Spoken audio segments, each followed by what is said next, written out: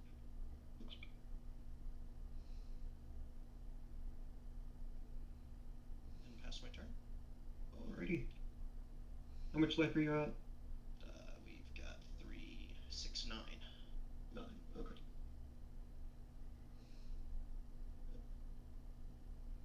So we'll draw. You've got 1 back row. Yep. Nothing on the field, 1 back. Yeah. 4 in hand if you care. I know there's a Mudlet and a Galaxy.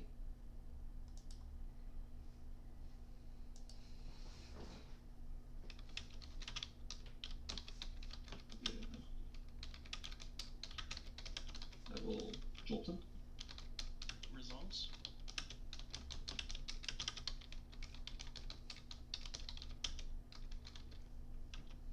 Get Olympus. We got 5 minutes left.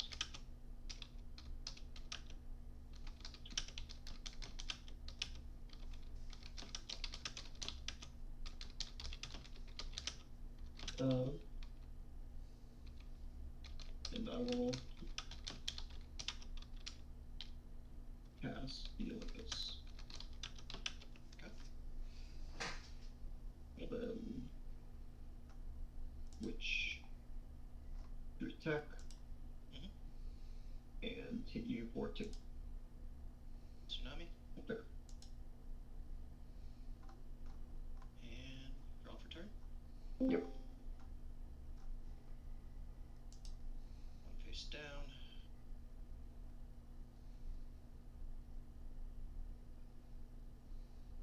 And Galaxy.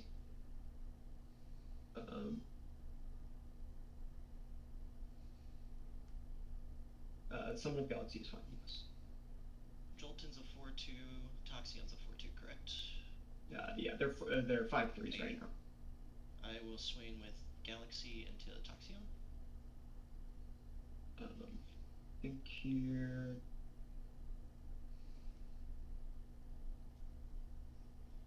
Yeah, that's fine. Then pass turn. Just draw.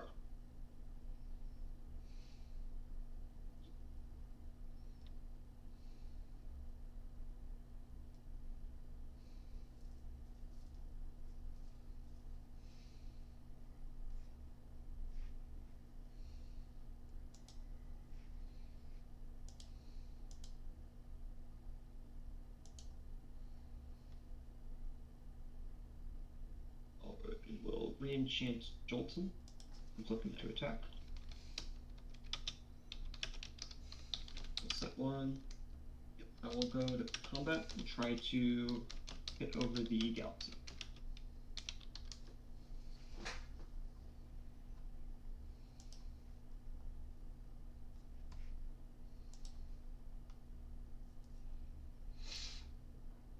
I'll let it resolve. Right. No. I'm gonna gaze the attack. Okay. Going to spend a water now on the attack. Draw for turn. Yep. I will re-enchant Galaxy with a Thunder. Okay. And I will swing Galaxy into Jolton. I will think.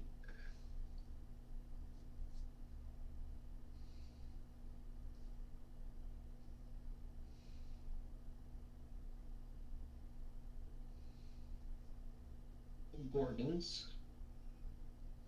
Thinking on what to pay with. Eat a little bit of bunch of crunch. Seems like we're gonna pick up lunch.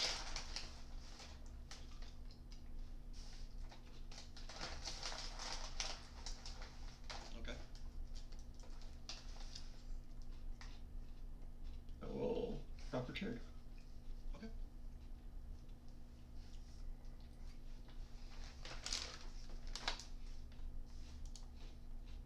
gazing the attack there? Yeah. Somehow gone up. Don't know how, but okay.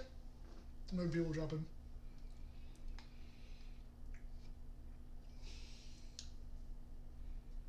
I will just.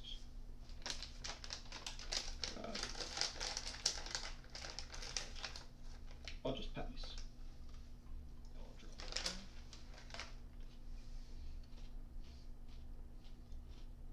I will play one face down. I will. Edward? Response? No. Flip the Jolton? Yep. Galaxy into Jolton? Edward for 1? Yep, you got it. GG. GG's. So, the reason I asked, and I don't know if you know this, during battle step you can gaze Galaxy's ability instead of the attack. Hey guys, time has been called, so We just Yeah, we just. Okay. Thank you. Thank you. So, if you do that, your Jolton takes out the Galaxy Yeah. because it flips his stats back. That makes sense. But GG's. Good luck. GG's. Thank you. And I will post the result. I appreciate it.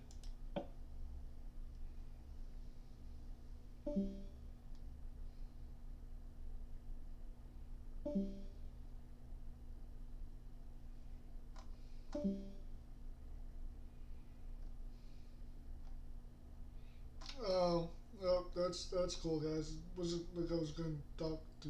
Okay. No, it's fine. It's fine. I didn't want to talk to people. That's fine. Anyway.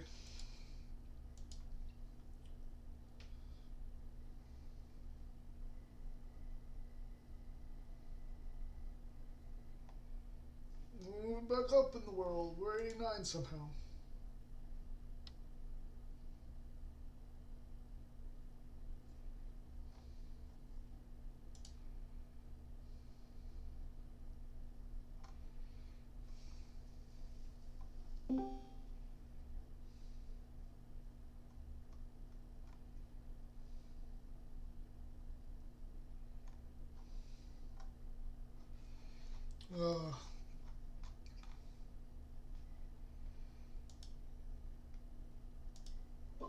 Is that stream match still going on? The Night Venom stuff, Dense Fog is like such a real deck. Like that's a real deck. You know, Yeah. it's crazy. The Toxiri makes Necrolith live, and that thing's huge. That thing's massive. That's crazy. Yeah, talking about text from that, you know, Dense Fog is a card that I think really early on in the Daybreak meta was something that players really explored. You know, they really tried to say, okay, this is how we're going to combat a lot of Nexus heavy strategies. It's pretty decent into those as well. And I think that as we are getting more lunar Alestrals, the Dense Fog not being able to affect them is going to be an interesting counterplay. You know, will that give Lunar the competitive edge, or will there be so much Lunar in the meta that Dense Fog eventually fades itself out? Does it peter away? I think in a strategy like the Toxiri and like the Night Venom deck, I think that we'll definitely see Dense Fog to insane capacity. Potentially seeing stuff like Posthumous too. Yeah. That's suppression and the destruction. Yeah, I really Does think anyone that know there's if a we're very allowed to like massive hop in and option for spectate other games as long as we don't say anything? A really solid like needed? side deck action for basically appreciate any lunar deck. Because if you're playing into Earth on when you're playing Lunar Phase or Posthumous or something like that, you say, okay, side deck into Dense Fog, and it's searchable now with a 4/2, which is a fairly reasonable, reasonable stat line that also makes Alestrals -2/-2 if they're suppressed. Like, there's a lot there. There's a lot there that could make this a really scary side deck option. Not to mention, like, Pulveror, potentially one of the strongest Quick Ascension things we've ever seen, as well as aggro. Like, that, I think that single-handedly makes Posthumous a very viable deck. because you can go like Fawnlet, Artemis, you got Pulveror in hand, you can just quick ascend into costume use, or Pharaohgeist, God forbid. Like, there's options here. There's options here. Pharaohgeist has been slept on, only like seen in the reanimator list essentially, but it's real scary stuff now. I'm like, I'm praying I can make Illustrated Season 4 so I can run back Lunar with all the stuff this time. Top 4 with Draken, let's do it again, but this time, Pharaohgeist. Absolutely. Speaking of starter deck staples and the Pharaohgeist, I'm looking forward to the starter decks inside of Moonrise 2. That Fawnlet Stellar breaks my heart. That thing is so cute. Come on now. Get real. I'm excited to get my hands on, and we're talking about earlier, the Trifernal, and it's casually me getting destroyed by Dan with the swiftness. I'm not holding on to that for any reason. I'll be coming for that Divine Rune someday. The Navi into the Volgorix, or it's Navi into what's the second one? Second one, 2-drop. Doppelganger, yes.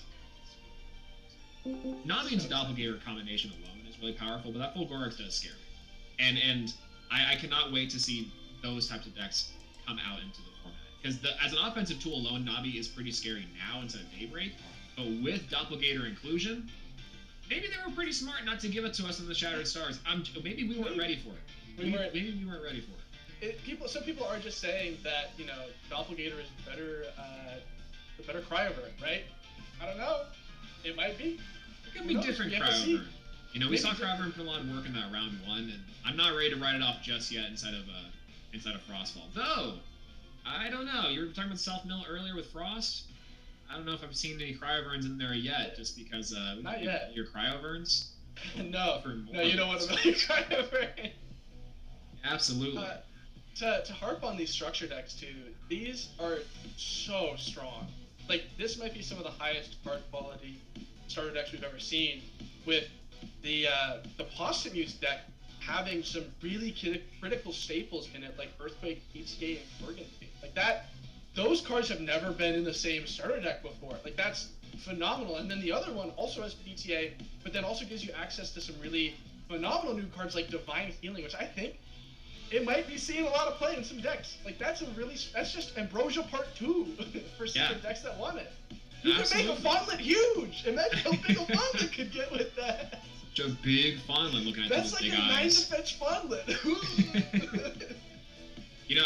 These starter decks have been getting better and better over time. And this is a big shout out to the Illustrious product team and the design team here, which is really analyzing and looking at these products and saying, how can we make this a good player experience for those who are wanting to get into this competitive? Because for a while there, mixing and matching those set 1, the base set starter decks, were honestly pretty great, because getting those starters, you had a lot of great competitive staples spread across each of the spirit types. But now, with them being included inside of 1 to 2 decks, that's so much easier for players to get into. Plus, those 3 extra bonus packs. I don't know about you, but I've heard something that those extra 3 bonus packs are a little bit magic, or stellar magic from. If you're in the stream the other day watching A-Drive's pulls from Frostfall packs from the starters, it was like full art after full art into a stellar. He's got the stellar look. Okay, I'll just put that out there. He opened a Phosphocell full art stellar the other day. Like, he's got the sauce. He was blessed by the divines. By the divines. I mean, well, he is a divine. A-Drive. I didn't think about it. Absolutely. So I will say that I'm looking forward to what these new starters bring as well. I think I've loved the starters from the very start. It's a great product to get into the game, to continue to play into the game, and people bring these things to tournaments just full constructed, and they can take some games. I'll say that they're competitively constructed in mind. And that's beautiful. That's awesome.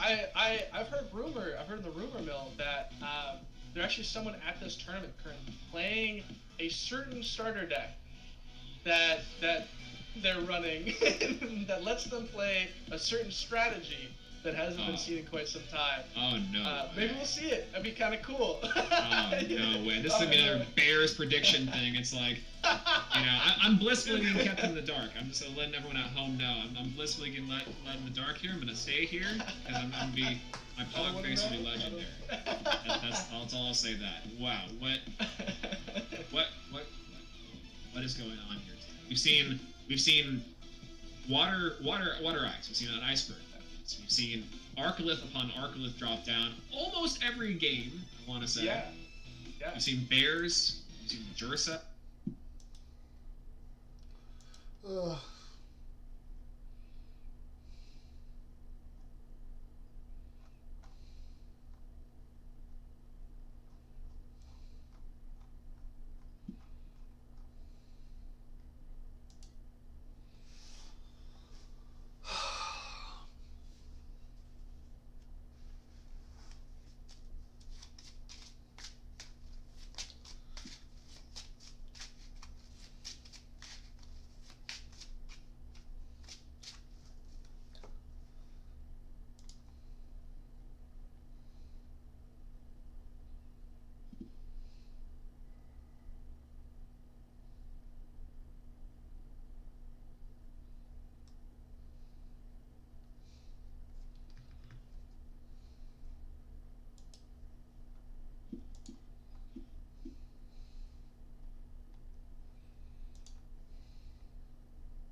I won. Yes, we get that, Adrian.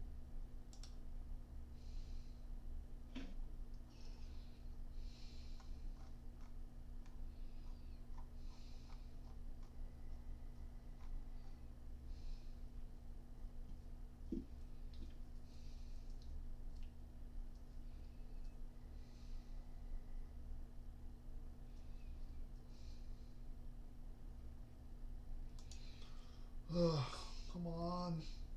Start.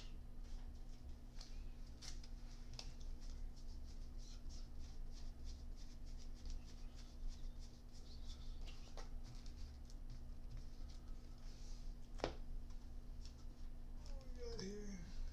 I don't even know who that is.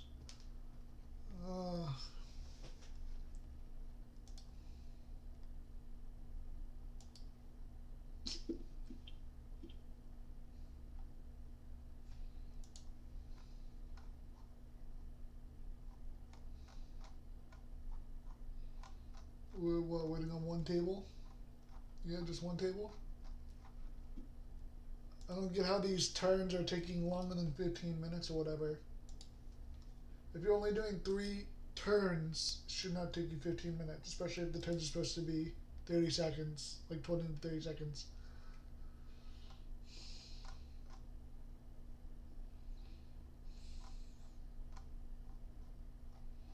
No, looks like they literally just got done, I'm guessing. No? Oh.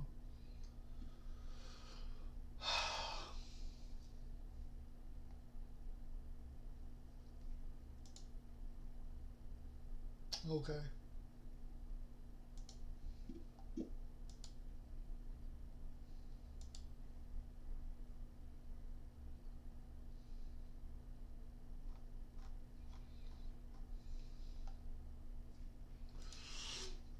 Ugh. Hotel pigeon.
No, it still says run 2.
3. Here we go.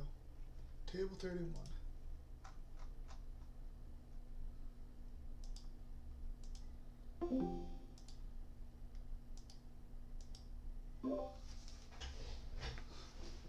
Let me get a pop out. So we're good. There you go, Ardelis. I didn't forget about you. Not this time.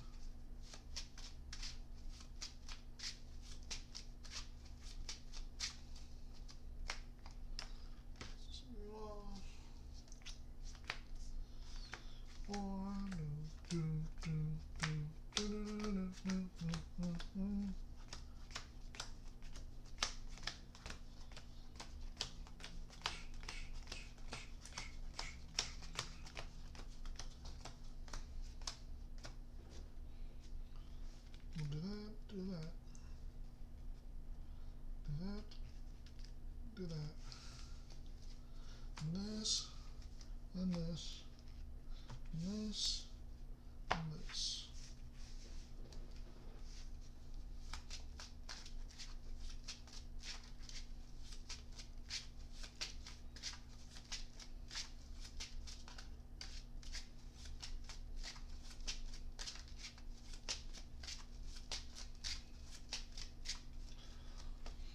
Well, table 31.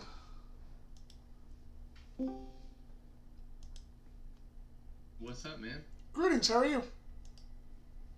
How's it going? Good. Just letting you know I am streaming right now. Awesome. I am trying to get my OBS up to record, but Is it giving you issues?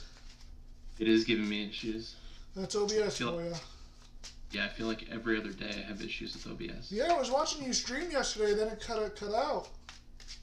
Yeah, so basically what had happened was my camera just like started really lagging, so I was like, I have to kill stream so I don't get kicked out of the tournament. Yeah, no, that's fair. That's fair. Alright, I think we are good now. Alrighty. Camera's on. Alright, perfect. There we go.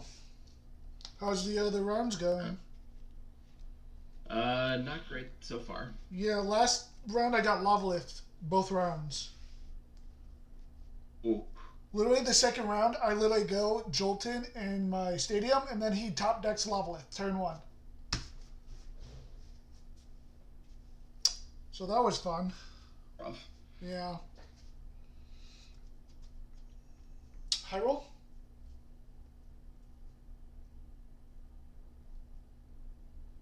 Oh, your camera's lagging.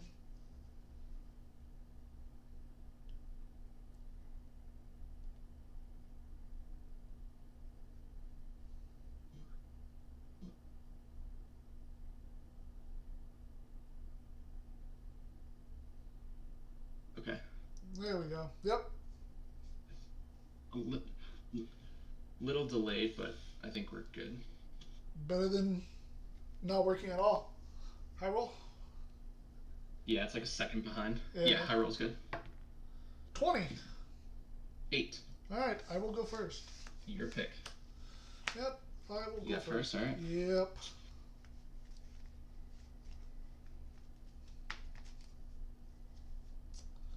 I will. Half cut's good? Yeah, half cut's good. Yeah. Okay. I will keep.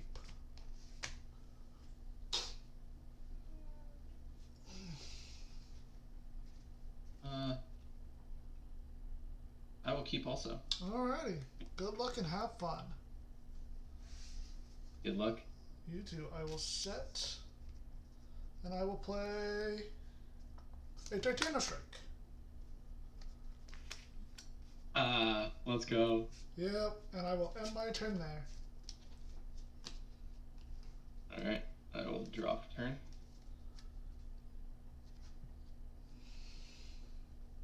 That is a 2-4, right? Yes.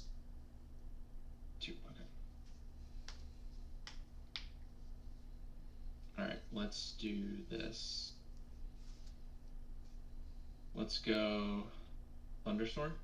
Okay. Take out your background. Okay, are the Gorgons? And then let's go with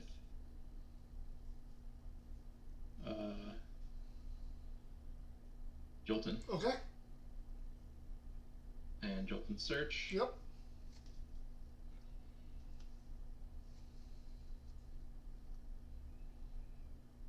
Grab Mount Olympus. Okay.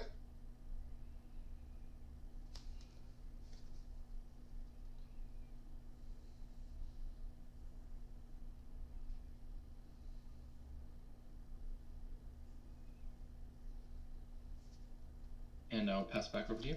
Okay, I will draw. I will set. I will play Viscerous. Okay. And then I will put Titanic Strike into attack. Yep. Viscerous will crash in. Oh, you didn't do it. So Viscerous will attack over Jolton. Yep. And then Viscerous' effect. Yep. And then Titanic Strike will attack you for 1. Sounds good. And it'll be your turn. Alright, off the turn.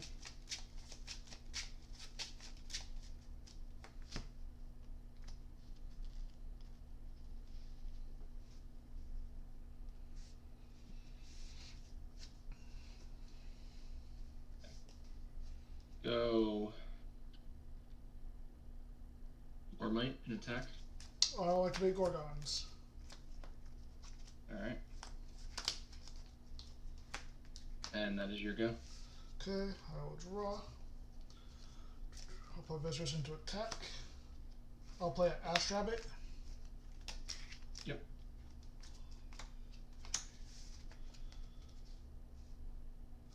I'll take this one. And then the 2 Viscerous and Titanic Strike will attack you for 3. Well, Viscerous 1 will attack, yeah. And then I'll attack you for 2. Okay. Earth and the Thunder. Okay.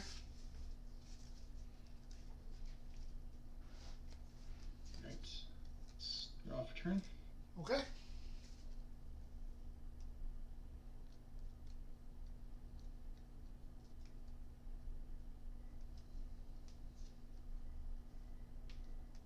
Let's do this. Go Quackle. Okay. Heal 3. Mm-hmm.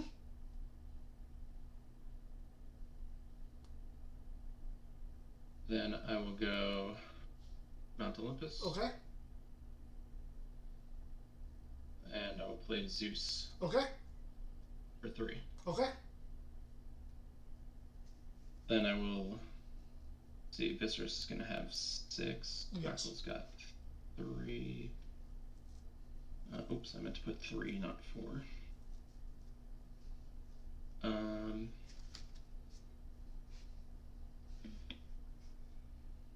So then let's.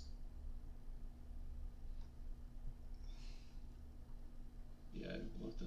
Alright, so I'll disenchant for the Titanic Strike and swing over. Okay. Alright. And you're go. I will draw. I will play Thunderstorm on your Zeus. Okay. And then I will ascend over Astrabbit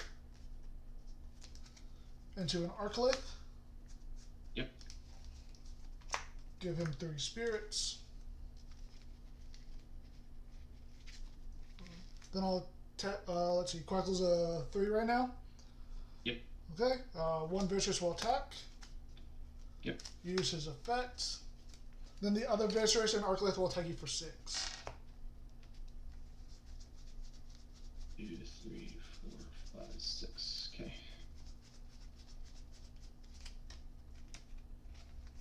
And it will be your turn. Alright, let's draw a turn. Alright, we'll just go Boombat. Okay. Disenchant. For Your- Arcolith. Yep. And your go. Okay, I will draw. I will Ambrosia. Yep. I'll get back 3 Thunder.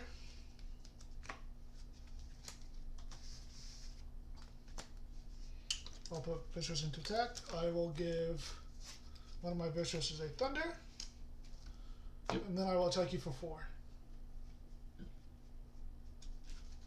And game. Let's go Okay. next. GG.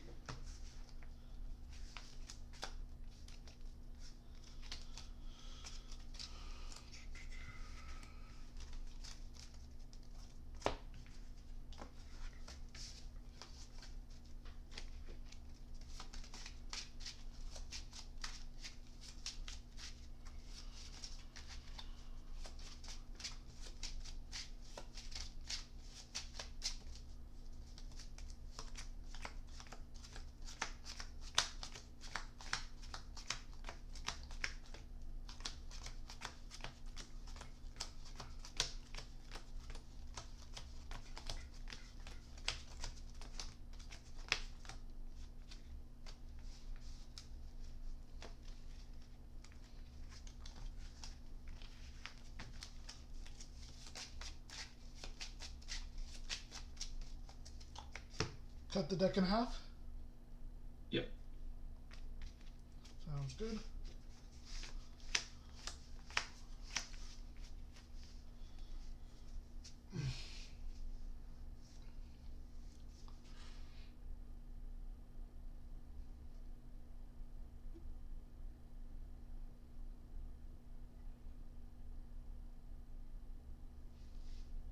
Upcut's good. Yep. Alright. I will go first this time. Okay, sounds good. I will keep.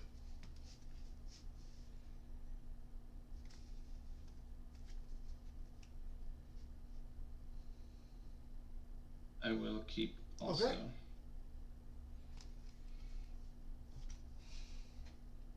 Alright, let's set 2. Okay. And I will go Racer Ross in defense. Okay. And it's a And 4 you go. defense. Yep. Alright, I will draw. I will set.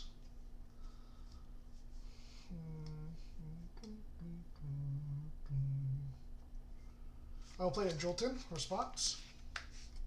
No, Jolton's good. Okay. Mount Olympus.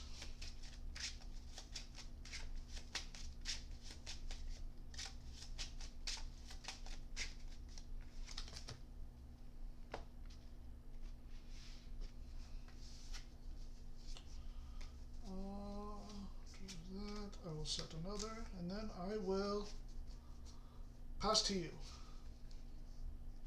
Alright, draw for turn. Okay. I'll set 1, and I will go Thunderstorm, Okay. and I will destroy the rune furthest from your spirit deck. This one? Yep. Okay, those are Gorgons. Okay. And then I will go for the Ascension. Okay. Second Nectar. Okay.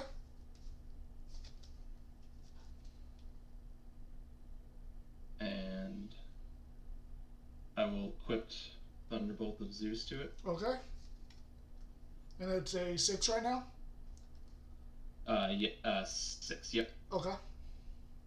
And then I will attempt to swing over Jolton. Okay, and I'll take 1 because of the bolt. I'll take 2. 2. Yeah, yeah. Nope, 1. You're right, because Zeus is not enchanted. Well, I'm taking 1 from the Symmetric because I had 1 speed on Jolton and then 1 from Bolt. Yes, okay. Yes, yeah. Okay. And you go. I will draw.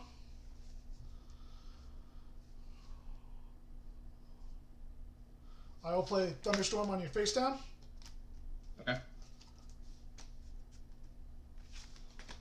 I will play Elichick. Yep. I will get Zeus.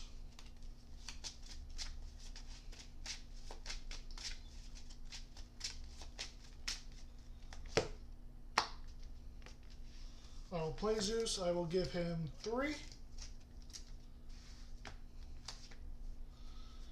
I will cast Mount Olympus. that makes your symmetric a 7. I will Makes it 8. An 8. Okay, I will disenchant off Zeus to reduce it to 5. And then Yep. Electric will go over it. Will crash. Yes, that's what I mean. Okay. And then I will take you 1 expend because 2. of. Yeah. Take 2 because Yeah, Zeus is enchanted. Yep, thank you for reminding me. Alright, your turn. Alright, draw off turn. Okay.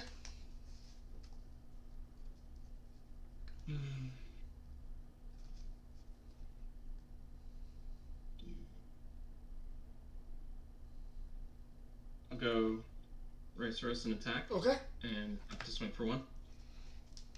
Sounds good. And you're go. I will draw.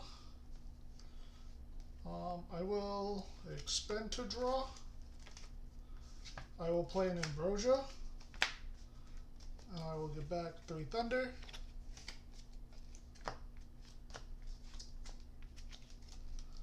And then I will set 1 and pass to you. Alright, draw off turn. Okay. Go Nog. Okay. 2. Then I will go.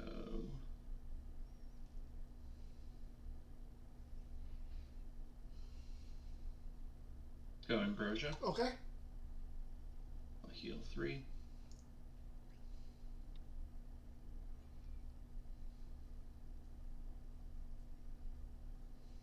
I will cast out Boombat. Okay. And you will attack me for 2? Yep. Okay. Can I get spirit count? Yes. Right now I'm at 3, 6. Okay. 12. 12? Okay. I will draw. I will expend to draw again. Okay, and then I will Ambrosia.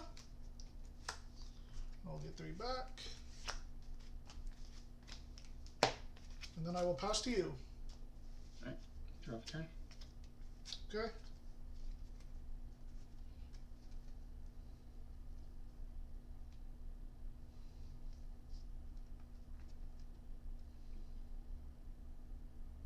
Go Thunderstorm and destroy Zeus. Okay. And then I'll swing for 2. Sounds good. Your go. Alright, I will draw.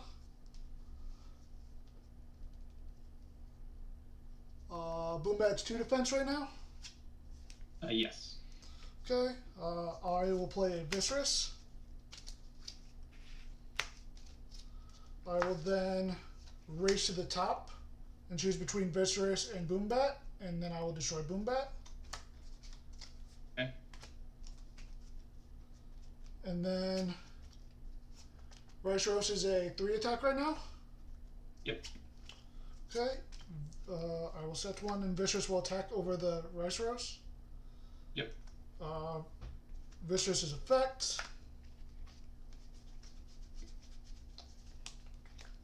Let me put that, and then I will pass to you.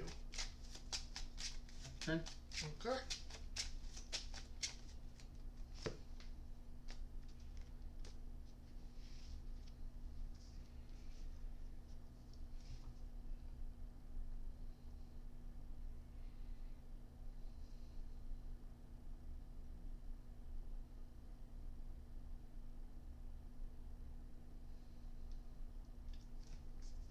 Misenchant Spine Nymph.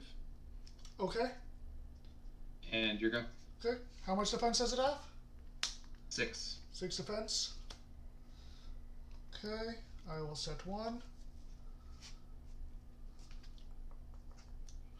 So I will enchant one of my Viscerous with a Thunder Spirit to make it a 7. And that Viscerous will go over the Spine Nymph. And then Viscerous will attack you for 1. Okay.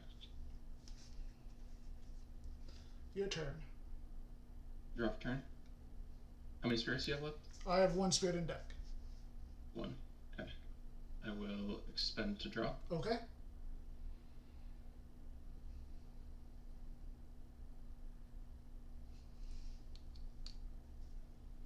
let's go Earthquake. Okay. I'm assuming the And I'll one try that the has 2 2. spirits. Yep. Okay. Yep. And then I will go Jolton and attack. And your response? No, you're good. Okay. Jolton effect right on the bottom. Mm-hmm.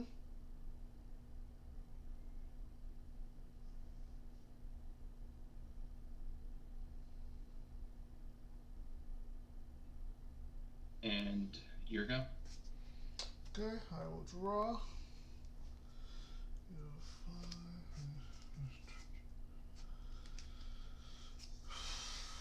Do that.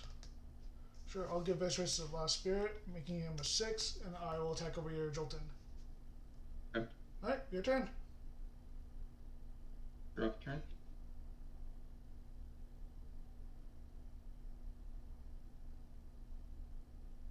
We'll expend to draw. Okay.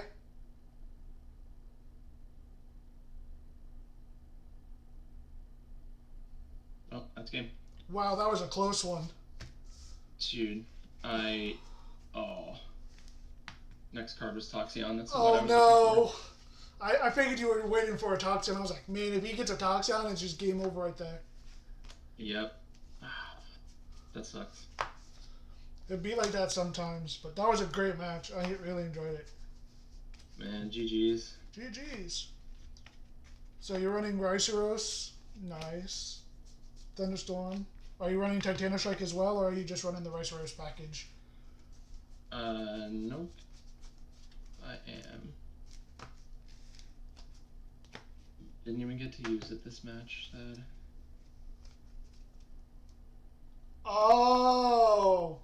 You're the person they were talking about. Got it. Got it. Okay. Gotcha. Alright, cool. I was like, first big tournament, do I try hard or have fun? Make a good well, video. next tournament, Let's have fun. Next tournament, people are going to hate me because I'm going to be running Mel. Yeah, I was like, I don't really, like, I want to see what people are doing for, like, the first major tournament. Yeah. Because, like, I know I'm not going to win this one, so I was like, let me just have some fun with it. So. No, that would be really devastating if you were able to get Spark it off. When Clash 3. Yeah, and I when I expended to draw at that end there, I drew Spark it. Oh. And I was like, if I had, I could have, like, taken over, yeah. Oh yeah, no, because I could have just done Mount yeah. Olympus next to, yeah. Oh well. GG's. GG's. That. I thought I was gonna lose that one for sure, just because of where I was like, I'm at 6 spirits, you're at 12. I'm like, all right, well, this is probably a game loss. Yeah, and then I couldn't. Yeah. I literally drew. Yeah. Nothing. I was like, oh god, he's not drawing, and I was like, that's good for me, but I feel bad at the same time. There you go. Yeah, those last like 3 turns were absolutely atrocious, but that's been the story of the day so far for me. Yeah, yeah. But that's cool. Hopefully Sparky can pop off for you. Especially if you can start off with it. Oh, would have been great. I know. I hope so. I haven't had one good starting hand yet. There's been a couple times today where I've had a double mulligan in a Thunder deck, and I'm like, what the hell is happening? I should not be double mulliganing in a Thunder deck. Yeah. And like I've had decent starts that I've been like, okay, I can work with this. Like I get Rabbit, I get Nog, I get like, okay, I can draw into stuff now. Right. Or I have like Jolton or Elichick. No, Elichick's not even in this deck. Is it? I don't remember what's in those decks. Yeah, Elichick is not in this, so. That's wild. Yeah, maybe I'll just mulligan until I get Spark at Zeus starting. Maybe. Is it Maybe just that's the play for next game. Is it just the Ambrosias in there for healing, or do you have Quackles in that deck? There's 3 Quackles in the deck, which is fantastic. Yeah, you kind of need it for that. Yeah, and then in that second game when I got Cybernetric down, I only had 11 spirits in deck, so I couldn't ascend. I was like, wait, can he just ascend? I was like, I guess he doesn't have enough. Oh, thank God! Otherwise, this would have been even more devastating. Oh boy. I had two on field and 2 in Underworld, so I only had 11, and I was like, no, I can't even so ascend. close. Oh, that's rough. Yeah. Then there's then there's been other games today where neither one of us saw healing at all, and I'm like, what? How does this make sense? It's like I have Quackles, I have Ambrosia. Like, how am I not seeing any healing? Like, this is ridiculous. Yep. So you would think with the ratio, you would at least see 1. No. Yep. No, I didn't draw a single Quackle. I didn't draw my Ambrosia. Yeah, it's a crazy game. Crazy day. Crazy day. Especially considering we have 118 people, which is ridiculous. Oh, I know. It's almost like, at this point, guys, if we're going to have this many people for tournaments, you got to split this up between 2 days. Like, yeah, it's got to be top cut on a different day or something. Yeah, because doing 7 rounds at least, starting at 10, if the breaks are happening, we won't get done till a 6, maybe 7, depending. Because these in between rounds, when it ends, still takes like another 20 minutes, which is ridiculous. Yep. And then you have top cut on top of that. Well, it won't be done till 8 o'clock if you top 8, or like 9 o'clock, which is crazy. And it's like, people have lives. Yeah. You gotta split this up somehow. Yeah. But alright, man. GG. I'm gonna grab some food while I gotta get a break. Well, we have downtime. Good idea. Alright. Yep. It was fun playing against you. Yeah, you too. Good luck in the rest of the tournament. You too. Bye. See ya. There we go. We got a win against Full Frontage. Cool, dude.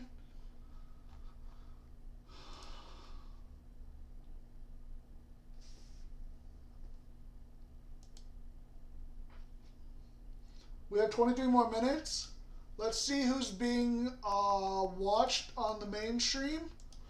And then while I put that up, I will go to the bathroom. Leshel will trade Oh, into. Kristoff is on. Not necessarily beat over. Great. Of course, double chance. Will he come down from Tarvidi here? A Rabbit going for defensive net 6. Body is huge. A Race to Top would be killer here. And dig for more cards. Potentially some counter runes would be kind of nice in this position.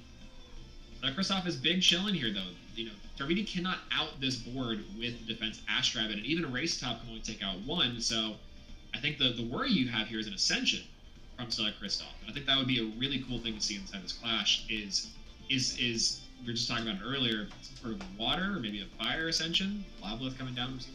Yeah, we saw Eruption in game 1. Stellar Kristoff might be on Krakatuga here. There's a lot of actual fire cards in this deck. You know, between the Ash Rabbit, the Necruff properly enchanted, which usually is a water Necruff.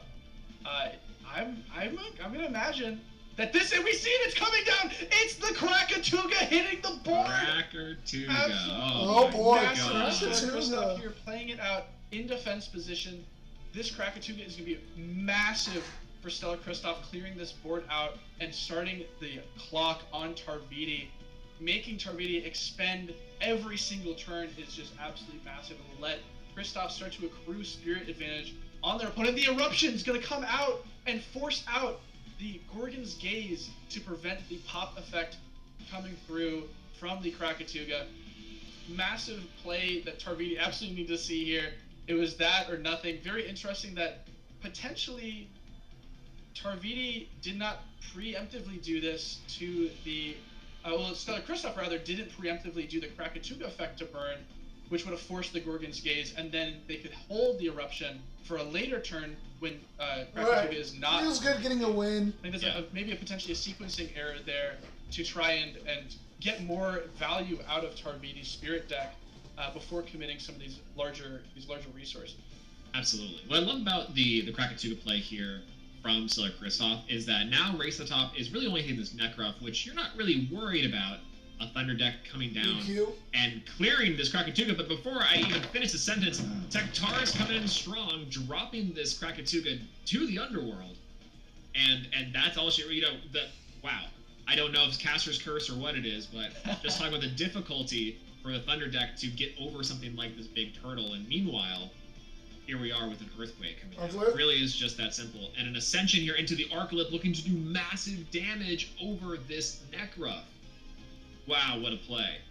This is a devastating spot for Kristoff to be in. This we're looking at 4 damage if this Arcalith connects.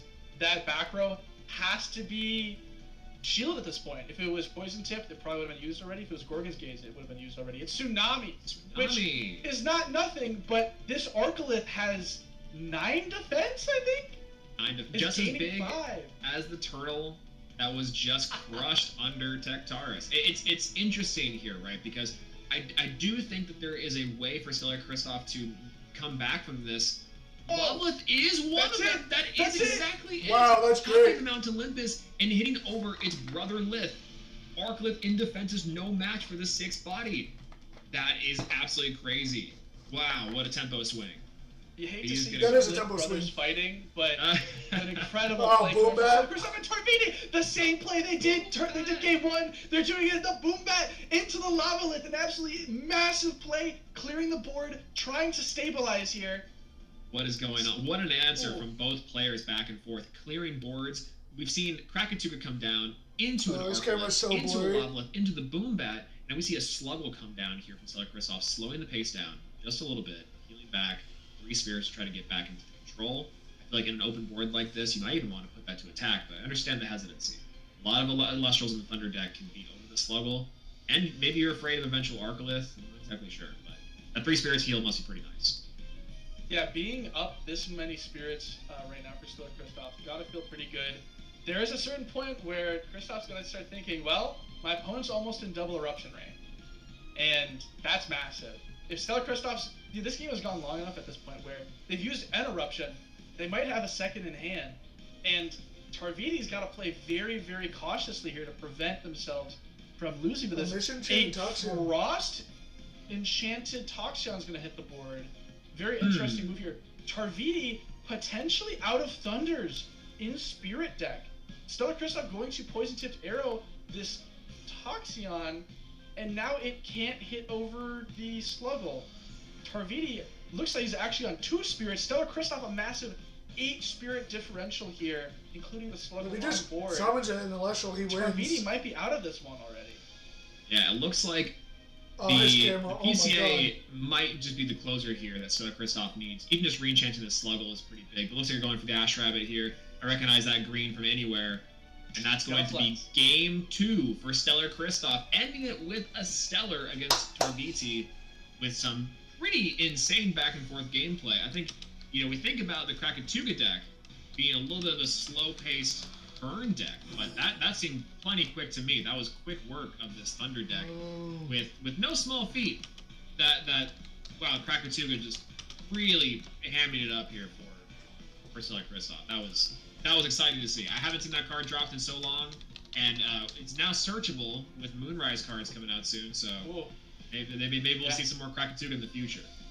That's love to see it. My first ever Illustrials top was with Krakatuga. Would love to be able to play that deck again. Always wonderful to see it show back up again. And I really like how Stellar Kristoff put on a lot more pressure that game. I think game 1, a part of why they fell behind so quick is they were just playing Ash Rabbits. We still got another 17 really minutes, all the guys. defensive pressure they had, and now that's kind of the issue with this deck inherently, right? Is there's not a lot of offensive bodies within the water and fire typing that you really want to be playing. It's pretty much Galaxy, Eddie, and Necruff. What's my percentage while like? those are phenomenal cards, it appeared that Kristoff just did not really see the right ratio of these cards. And game 2, an incredible ratio of good Illustrals to good back row, Eruption, saw the Krakatuga, just everything going Stellar Kristoff's way. We also have a confirmation from the production that Tarvini did take down game 1. It looks like Kristoff just wanted to show off the Eruption before conceding going into game 2. So these casters are 1-1 apiece, and Tarvini likely to take first in game 3 here as these casters are shuffling up and preparing for their game here. Absolutely. Well, and I cannot wait to see if we'll get more Eruption Krakatuga action to really put Tarviti on a pacer here. I thought that was going to be almost over when we saw that come down the first time, but it's either going to get that or some electrifying action from cards like Arcalith inside of the seemingly pretty straightforward Thunder deck. I don't think we've seen any sort of crazy moves from Tarviti yet, but that's kind of also just the bread and butter of Thunder, being really consistent, somewhat very solid strategy. We see a Toxion come down very similar to game 1, burning Stellar Kristoff for 1 damage. And going to drop the Mount Olympus early. I don't know about this play. Really risky considering you've seen Lith and potentially rest on your laurels could come out here at any time, taking out this Toxion. But maybe you're not trying to risk the trade for something like a Necro. I think there's counterbalance here that has arguments from both sides. Stellar Kristoff's going to set 2, and we're going to see a expend to draw. Wow. From Stellar Kristoff. This is a massive potential here for Tarvini to really take pace. The fact that Kristoff is starting out so slow here is really, really scary for Kristoff. Tarvini expending to draw here. Very interesting. Setting a counter or back row here. And Kristoff going to take 1 from the damage. Potential to have really taken some tempo by re-enchanting Toxion here, making it a very formidable 6 attack stat line. So very interesting back and forth here. Both players playing it very slow tempo. Kristoff expecting to draw again, just not seeing what he needs to see. What is he doing? Either that hand is bricked up on some eruptions and a Lith or something. I'm trying to imagine what that hand could be. And from Tarvini's angle, expecting to draw there is also quite interesting. I maybe understand not trying to play into a Shield of Achilles, but this Toxion can definitely put some burn pressure on. And that's what we'll see here. This Toxion going up to a 6 attack body, doing now 3 spirit damage total for the turn. That's a pretty powerful Scorpion. Oh, Gorgon's Gaze to prevent it is massive. Baiting that back row out is huge because while Kristoff is going down 1 less in spirit advantage between the burn and the swing, they just lost a Gorgon's Gaze, one of the most important back row in the game. So if you're Tarvini, you're feeling absolutely in the driver's seat. To a point where Kristoff is using such an early Ambrosia to heal back some water spirits here, it looks like. That is absolutely insane. The way that the pace of this game is just very, very interesting, very different from either of the other games we've seen. I don't think Kristoff's played a single Alestral this game so far. No, I think that this expend to draw has been pretty brutal. Are we going to see a Lith come down from Stellar Kristoff, targeting the back row? And Tarvini's got to have a response here. It's a Gorgon's Gaze of their own to come back and meet this Lith force. Would only trade with this Toxion, by the way. Mount Olympus has put in some serious work inside this matchup. Maybe Stellar Kristoff has sighted in some Atlantis inside of this game 3 here. Help combat the Stadium Wars. Oh! And it's an Earthquake come down again! The thing is glued to the hand. We've seen Tectaris take out a few key Alestrals inside this tournament so far. I think those Liths have been primed. But this is unfortunate for Kristoff. Another Thunder Spirit coming down for Tarviti for a Quackle. A little bit of heal and burn. Coming down, a little bit of ice and fire, if you will, from the Thunder caster this time around. This is going to be a lot of damage. This is a wonderful series of Alestrals from Tarviti, putting so much pressure onto Kristoff. The interesting thing is that if Kristoff had seen access to this Lith any sooner, or had seen Necro, this game could be totally different. But the fact that Kristoff has played 1 entire Alestral, 1 Lith, is just putting him in such a position of being on the back foot. Now, that is kind of what this deck wants to do sometime. And it looks like we have potentially a Sluggle coming out to heal 3 more spirits. And maybe what Kristoff's got going on here really is some sort of Stally deck where he doesn't really mind taking all this spirit damage as long as he eventually secures that Krakatuga burn for 9 or something like that. So it might be that he actually is playing sort of the way that Healstall did before that deck was hit by the limited list, where just playing slow, getting hit is fine because you heal it back, you play out the Krakatuga, you burn your opponent for 9 in 1 turn, and with where Tarvini's at in terms of spirit count, that could be absolutely devastating to get hit that hard in a single turn. And with the Earthquake out of the deck, how do you out Krakatuga?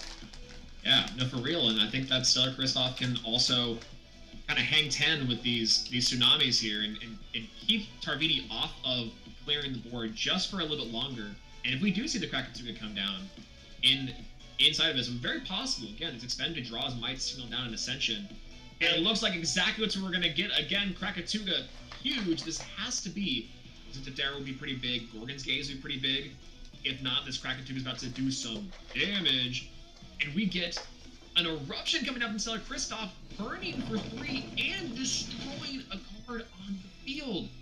Stellar Kristoff is in the driver's seat again. It's a Shield of Achilles. It's never resolved. It's never resolving. Even in matchups where seemingly destruction like this, it could have easily swung both ways. Did Stellar Kristoff activate the effect of Krakatuga there to burn for more? Am I missing a little bit of spirit damage here? So. I don't believe so. I do not think he did. I think he just used Eruption. I don't think he's using the effect of Krakatuga to burn at all. It looks like he's path. Oh, I don't necessarily hate it. Maybe the spirit count is a little bit low. Maybe not enough fire spirits inside of the deck. But the Arcolith over the Quackold El Classico back again. El Quackico? I'll work on that. But Arcolith's going to come down here to enchant onto the board. It could be the Toxion as well for extra burn damage and to hit over this Krakatuga. That's exactly what's going to be. Toxion to burn. Said, no, you're burning me, I'm burning you. Wow. That's an incredible play there. You know, Arcolith, something that does come down by its effect to normal cast it frequently, but the Ascension into Arcolith is equally as powerful in this deck. And being able to trigger this Toxion here, burn Kristoff for 1, and swing over into a shield which is so expensive. You know, what I will say, the big strong arms of this Arcolith can bounce back. We just said that Shield of Achilles never resolves. It does when it needs to. When it shows up, it shows up, and that was a killer shield onto this Arcolith. You are afraid of a reascension onto Toxion, but you're getting low on spirits, and this Krakatuga can start to put on some pressure. It looks like Tarvi's picking up their spirit deck here. Essentially doing a count here. Kristoff determining if his opponent is within a double eruption range, which just outside of it at the moment, need to be within 5 spirits or less for a double eruption to be game winning. Tarvini no runes on the board, no face downs, just the Mount of Olympus and a very, very large statted Toxion. You might confuse it for a Galvenom how large this Toxion is right now. Stellar Kristoff going through his options of the back row here, flipping through them, really deciding how to play this. 5 spirits is not a lot, despite the fact that Kristoff may seem to be somewhat in the driver's seat because his mass boss Alestral Krakatuga is on board. The spirit differential here is massive. 5 spirits is a lot. And Stellar Kristoff using potential eruption here. No, we're going for Krakatuga's effect to burn 3. While it feels good, it really is only lowering the differential between the two by 1 and is putting Kristoff in a precarious position at 3 spirits only. He's within eruption range himself. A little chick coming down here onto the board, potentially threatening this Krakatuga with the Toxion and Zeus combination is pretty killer.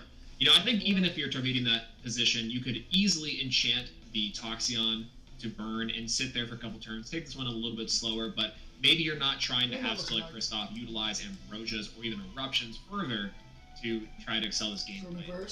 You really want to try to put pressure here to end it now, or else it could get hairy. Zeus is going to come down with a double enchant, and the big, strong arms of Zeus going to take down the Krakatuga by 3 into a 6. Looks like this is a Gorgon's Gaze onto the attack of the Toxion. I think that's got to be something big from Stellar Kristoff. 2 Ambrosias off the top would be killer. And it's a Forge! The Forge. Wow, that's pretty big, taking out the Mount Olympus. That's really critical here. Toxion cannot swing over the Krakatuga now. However, Kristoff has put himself at 0. This is game. Yep. This is game. Tarvini, all Tarvini has to do is re-enchant Toxion. Kristoff throws the hand on the board, and that's it. Yep, that is 2-1 for Tarvini.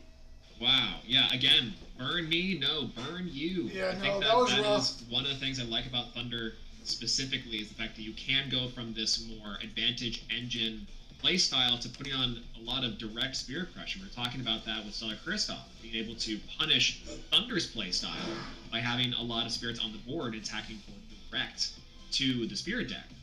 But meanwhile, talking about the slow gameplay of Stellar Kristoff. Maybe Tarvini was gathering the pieces together to slowly burn and chip away at Stellar Kristoff's thing. But amazing showcase from both these casters and a really exciting That was still a great match. Going down to the wire in game 3. Excuse me. Yeah, it's worth noting that Toxion and Mount Olympus, remember that was turn 1. Those stayed the entire game. Wow. Right? We were questioning potentially if that was the right decision, but ultimately that Forge did not hit until the last turn of the game. That's an incredible showing from Tarvini. Toxion is just a devastating party into Krakatuga, and unfortunately, Kristoff, was able to see a lot of heal cards in Game 2, and Game 3 just did not see enough to be able to put himself back in a position of being able to contend with the burn of Toxion and the pressure that card put on, because even though Toxion was getting large potential threatening, but it'll probably still be another 10-15 minutes before we start the next round. Really, if you're Tarvini, you want Kristoff to use back row, because back row is burning yourself in that case. And, absolutely. And as you're burning yourself, you're removing the number of Eruption or Krakatuga activations that are left. So you really do not mind letting your opponent waste away cards on like the Arcolith or the Toxion. You're happy to watch those counter runes go, because it's one step closer to winning by the single enchant on Toxion in turn 20.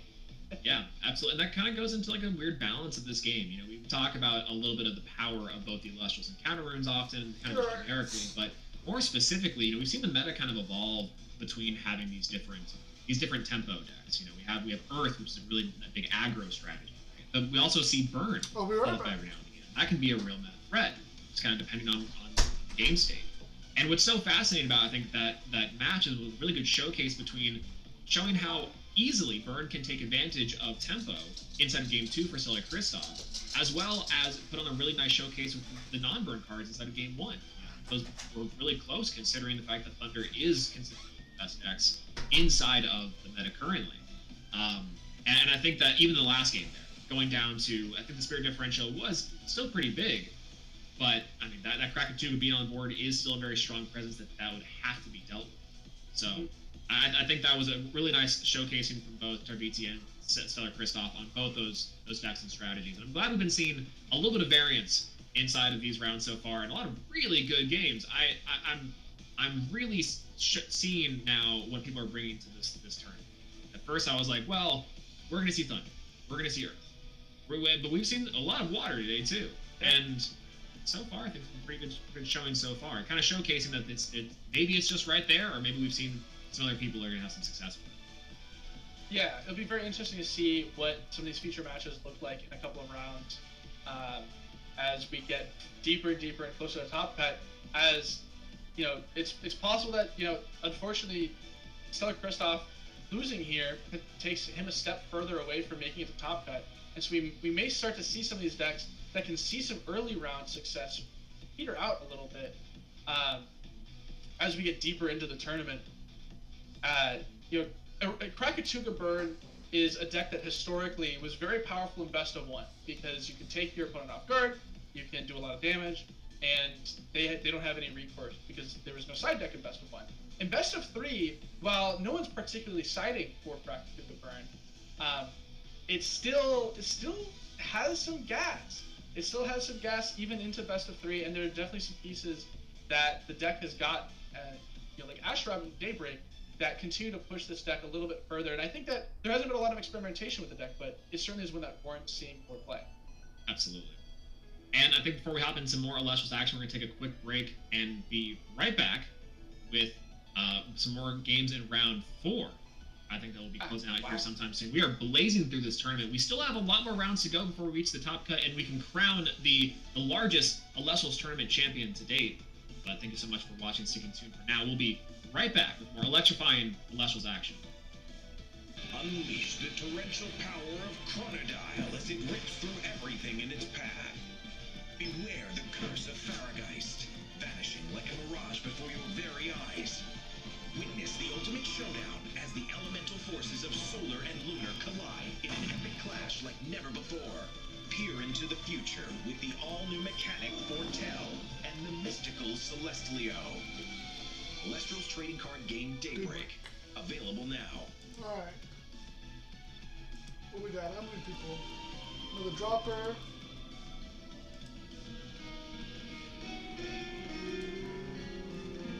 at Howloon. So cute. Oh, there's a stellar one. Was a stellar one there before, or is that new?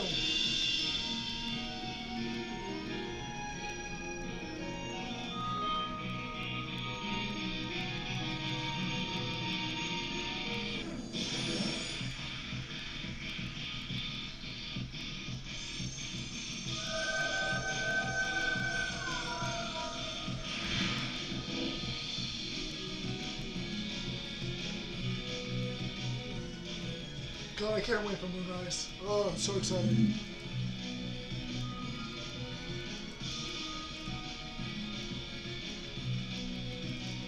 Time for the round is called. MVP's home for Thunder Enchanted Dracking, making it a 9 attack, which is better than 8 last time I checked. That might be better than 8. Oh, you gotta be kidding! Altar of Stars! What a smart play by the Law, taking 1 off of Arcolith to activate Altar, nexusing off of his Mount Olympus. In order to get rid of that Mount Olympus too, which is huge. Absolutely. And keeping that Arcolith alive, what a play. Absolutely. Very, very cool play. And you're most likely keeping Arcolith around unless it's hit by something Race like to the shield. top! Here we go! Oh! It's a race to the top! Wow. If the Law can connect on these swings, he pretty much ensures that he has the game. That's a lot With of no space. background, anything can happen. Tsunami! See, that Tsunami is still saving the game, such a crucial card and such a big advantage for water casters here in the Elestria. Absolutely. MBT went from losing 4 spirits to losing 1. Still not looking too good for NBT with the high attack on that. Oh, we're down to Eddie to first attack. Ooh. Is that going to be GG's? The thing that saves NBT here is another Tsunami, but without that, and now that Eddie can dodge it, that no matter what, your Ash Rabbit's going down, it lets you shield and Tsunami here. That's lovely. I mean, maybe Gorgon's Gaze as well, but you're losing a lot of spirits, and that board is looking... Oh, but down comes the Tsunami. The second Tsunami. Oh, you're feeling pretty good. Oh, and I forgot that the Tsunami changes Ash Rabbit back to defense, making it so that Eddie can't attack over. It's the one thing where Eddie does play around Tsunami, but when Ash Rabbit's on the board, it flips back to the defense. It does not. Wow, MVT's brain's got to be hurting after that one. It must be coming through his skull. Another Ambrosia, though, potentially keeping you in the game, putting you back to 3. I don't know about this one, though. 3 spirits can't do it. Alright. How wide it is. You're not feeling in a good I'm good. You're doing good. Not at all. 2 back row is nice, And but you need a pass, yeah. Yeah, that's game. He's just gonna scoop it. That makes sense. If Jess has a Cryoblast here, Golden Nova is basically put in a position where he's most likely going to be playing from behind. Just going to expend the draw, most likely digging, and there it is, the Cryoblast that puts Golden Nova in the most awkward possible situation. You're down 2 spirits on your opponent, seemingly not very many cards in hand remaining, meaning that Jess can just kind of bide her time and wait for the opening to run out a big Elestral. Jess going to cast out the Demeter, using the effect in order to pump up the Elichick. We're using the Altar of Stars. Oh, Jess just wants to kill right now. She's like, I'm going to kill you right now. I'm going to turn your rabbit to attack, put a second spirit on my Elichick, attack over the Ash Rabbit, and deal 1 point of damage, putting Golden Nova on 0, making it so you can't activate any more cards, and with that, that will be the end of the clash. Golden Nova draws, not able to play any of his cards, and fist bumps Jess, being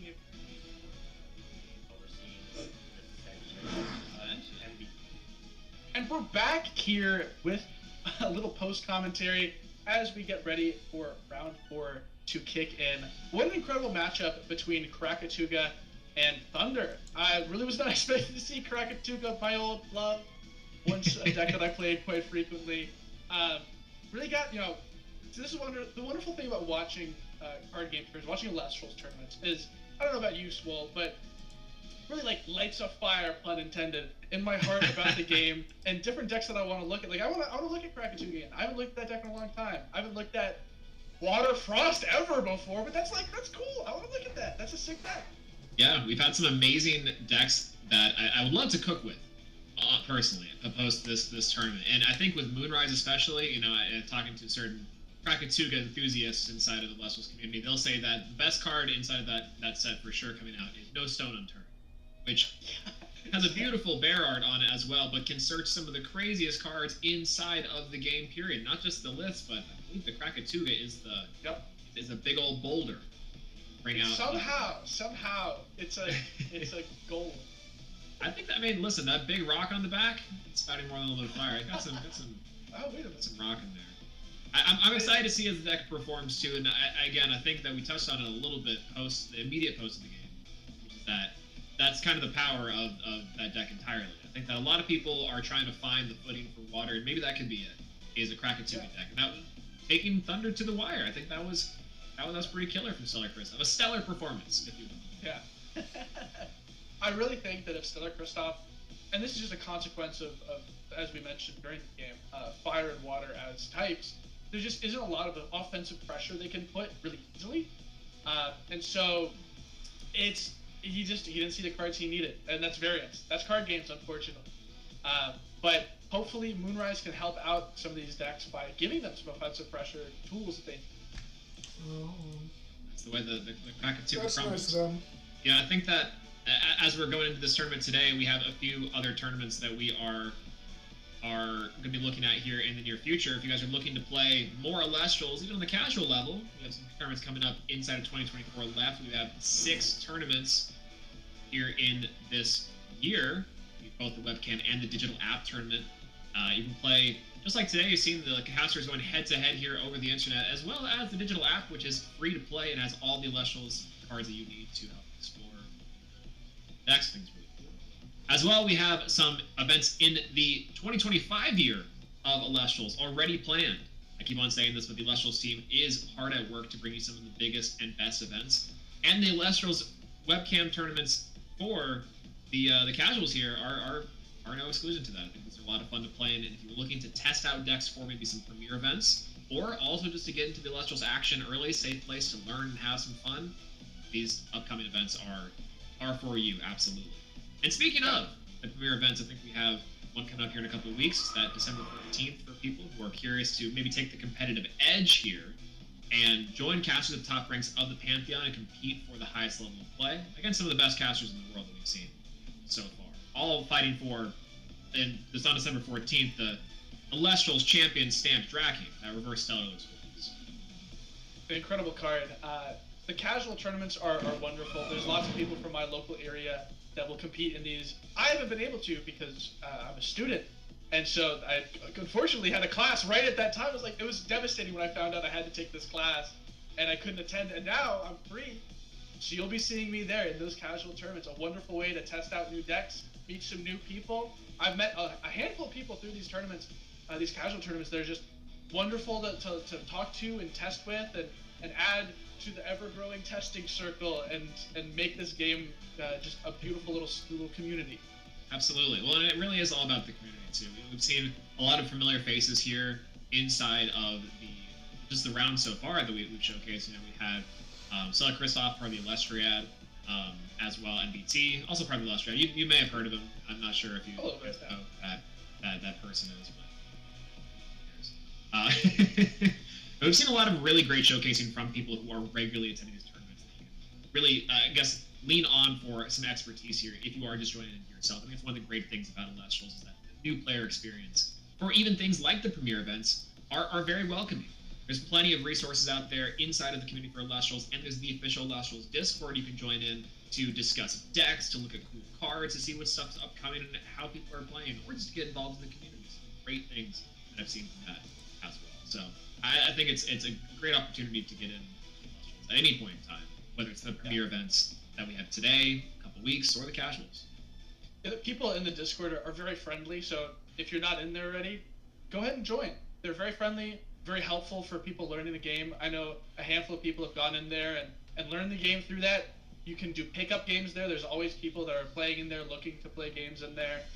There's places for casually building a deck, competitively building a deck. This is where all the tournaments are run as well. That's where the tournaments are currently being run. It's within the Illustrial Discord. So if you're not in there, go ahead, join us. It's a wonderful little community with a lot of people that really care about this game. Yeah, absolutely. Well, and it's so funny too, because every so often when you're picking up in these games, you might come across some really skilled players to really hone your skills against. There was a Bean Soldier TV. It was Josh. He was testing for a couple tournaments ago, and would randomly in the middle of the night just be like, game question mark? And they'd just find people to test these insane Earth decks against, or these Thunder lists. Josh has always brewing up something crazy, and so that's something that you ought to look out for. Is that regardless of day or night, you might be jump scared by one of the best Celestials players in the world, which I'm looking forward to inside these later rounds. I know that we have some really strong and really solid players all across the board inside of this tournament today. Again, 112 players, I think was the ending total, which is crazy to think about. That's almost double, I think, of what we've seen before in the past for the largest tournaments at Illustrials. I'd love to see the community grow like that. That's intense. So this one might be the one to look out for future meta implications. Crowning a new Illustrials champion today will be killer. Yeah, it'd be very exciting to see what decks end up converting. Again, the tournament that happened yesterday, the Poison Nectar Monthly, was a very interesting little insight into what people are expecting to bring into today's event. So be very curious to see, are people bringing the same thing? So they're switching it up. Is Earth going to convert the way that it did in that tournament, or are we going to see a whole bunch of new strategies crop up? We've seen a lot of Thunder today that's performed very well. We've seen Thunder in a lot of decks that you wouldn't expect to be running Thunder as well. And so it'd just be very interesting to see how some of these decks convert into top pet, and what ends up being the cream of the crop and bubbling to the top. Yeah. Well, hopefully not bubbling, top cutting to the top. Yeah. I'm really happy for these casters, but also I really don't hope they convert. That'd be crazy. Yeah. They'll all stay here, and you know what? We'll have one reserve spot, and it's. Yeah. No, I think that's absolutely correct too, because like in terms of bubbling, it's crazy to me the evolution of some of these decks, and then just the Daybreak meta alone. I think that we were talking about Frostfall previously and Base Set previously in terms of some of the historical formats we've had so far, but Daybreak has gone through some twists and turns. We've seen some pretty straightforward deck lists to start off with, just I believe a lot of removal. Right? When we're starting out here, and it starts to limited lists, bringing some of those removals down, which has really opened the floodgates up to a lot of crazy decks. One of the community members, Wirtz, if y'all are familiar, built some crazy things. I'll just say that. Lestrat Season 2, all roads come back to Lestrat Season 2. And every single time, every single week, you would see this absolute madman come up with some insane strategies. And shout-outs to Cryovern. We've seen a lot of Cryovern recently, but I kind of want to see some Penguin. I want to see some the actual Imperawat get dropped in. That's some stuff that I'd be looking forward to here from Mad Genius. Again, we've seen Barebots. So the race top in Earth, that was crazy today too. So who knows what could happen. The point to the sort of Imperawat line, Penguin, Ricery is actually like a very not horrible deck.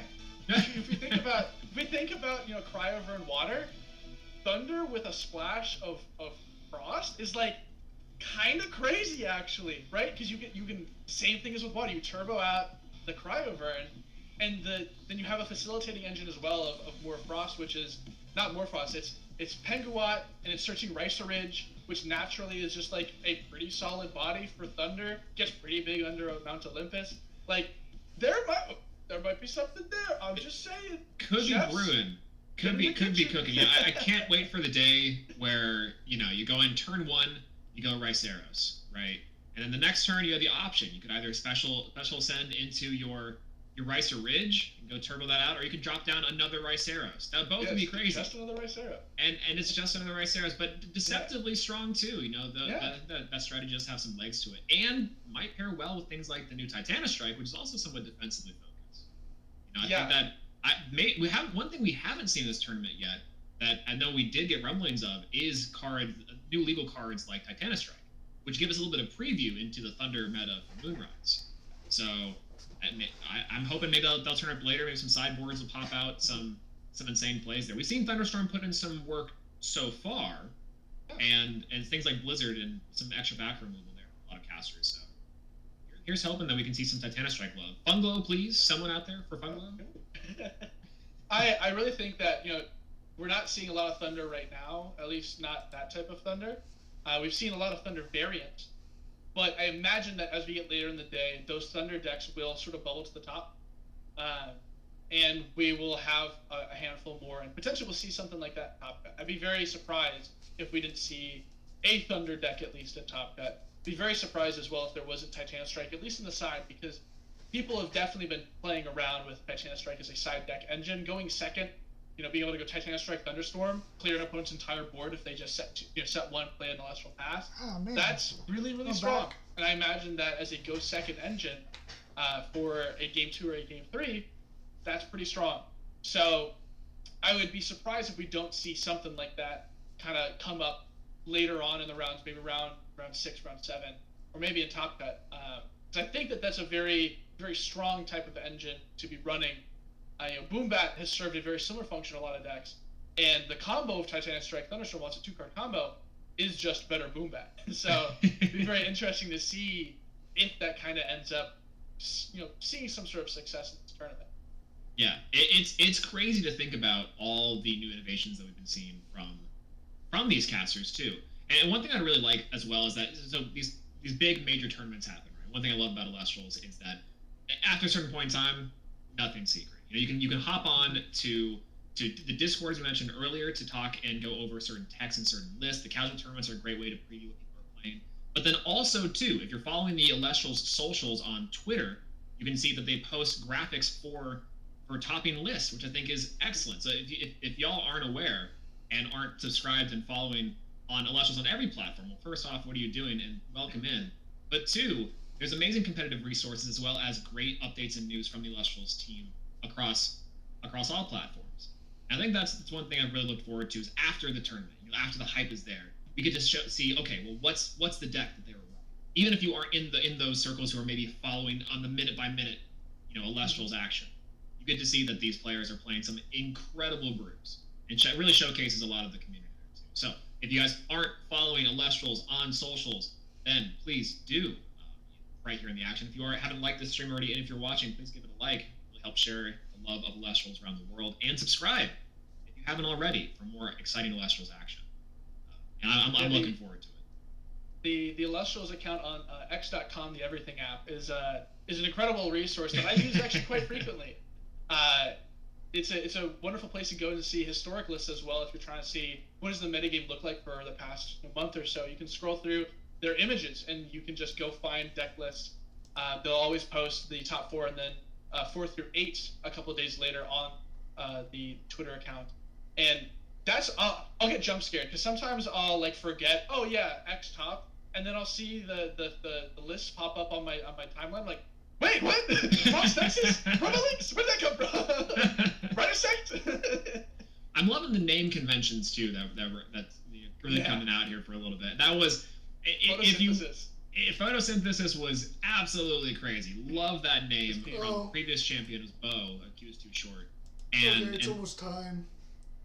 I think I have time to run to the bathroom. Yeah, let me run to the bathroom real quick.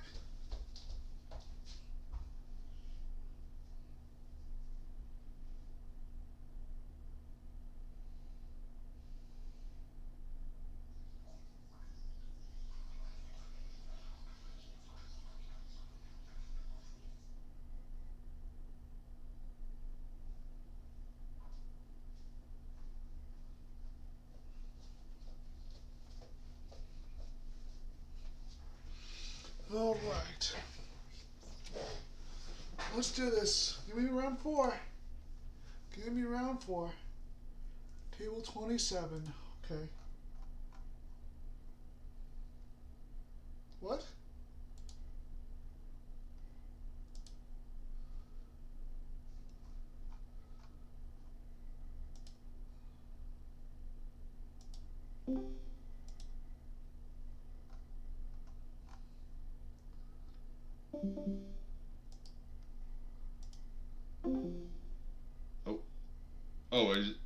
Are the next wait, are they up? I wasn't even looking. I we should probably get out of here, but you can feel free to add me if you want for Brawlhalla stuff. I was just about And, to do that, so. Here, I'll shoot it over, just in case. But yo, GGs and good luck. Yeah, you as well, man. GGs. Greetings. Yo, what's up? Not much. How are you? I'm with the ring. Just to let you know, I am streaming. You're streaming? Yes. That's fine. Okay. How's your tournament going so far? Bro, stop it. Oh my gosh. Dude, they're not over here. Stop.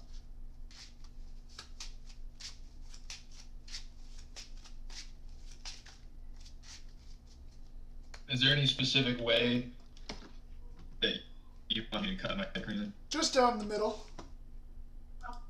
Alright, yeah, I feel the same way. Just down the middle. Yeah, I don't like these fancy, oh, take the top 10 cards of your deck, put them on the bottom, stuff. Just cut it in half.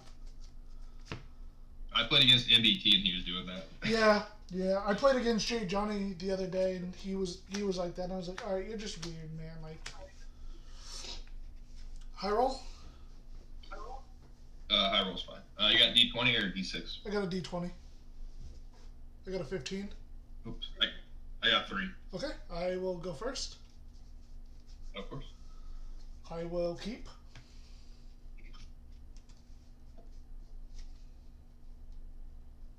Jesus. I guess I'll keep 2. Okay.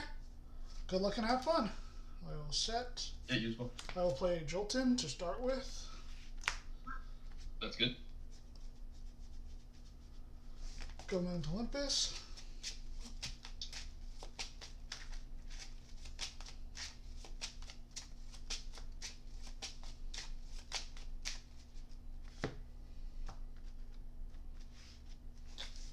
And I will pass to you. Alright, I'll drop. Okay. Let's go. Elichick effect. In response to Elichick, I will PTA. Okay, effect's good. Yep.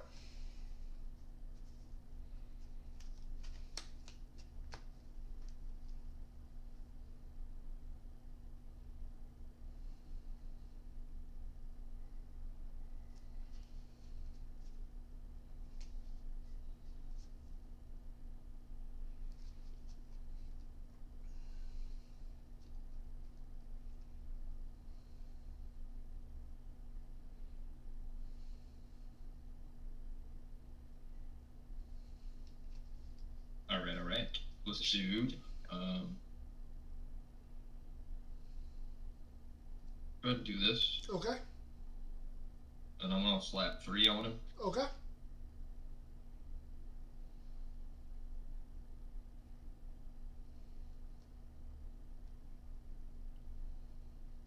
And then let's go disenchant target Jolton. Okay.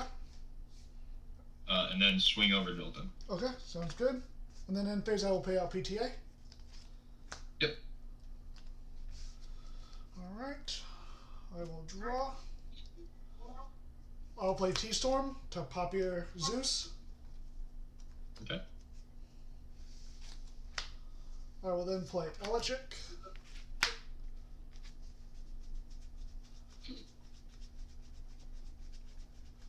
I'll get Zeus.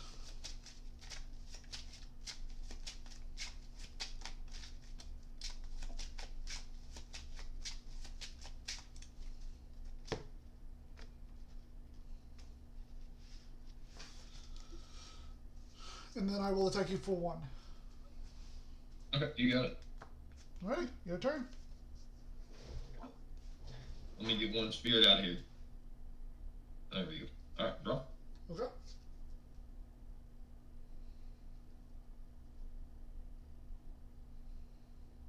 Okay.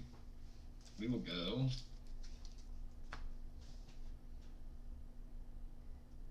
Galaxy. Okay. And then we'll set a back row. and we will enter battle and swing over Electric. the Got it. ship. Alrighty, my turn. I will draw. I will expend to draw.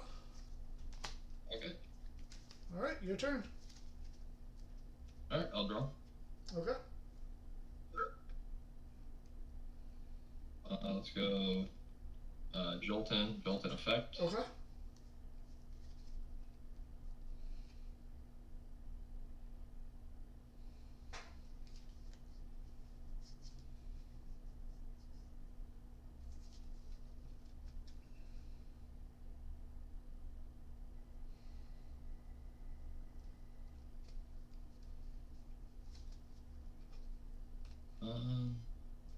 And then we'll just enter combat and swing for 2. Okay, sounds good. I will draw. I will set. I will expend to draw. I will play an Ambrosia. That'll do. I'll get back 3 Thunder. And I will pass to you. Alright, I'll draw. Let's go 1 face down.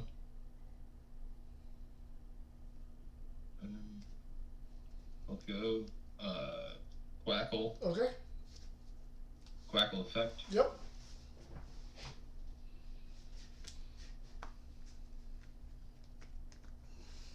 And you'll attack me for 3? And then, yep, attempt to swing for 3.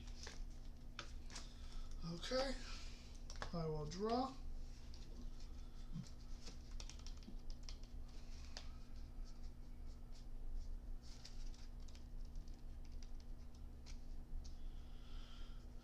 Okay. I will activate Thunderstorm to destroy your rune underneath Galaxy. Okay. Then I'll activate another Thunderstorm to destroy your other face down. Okay. Then I'll activate an Ambrosia. Mm-hmm. I'll get 3 Thunder back.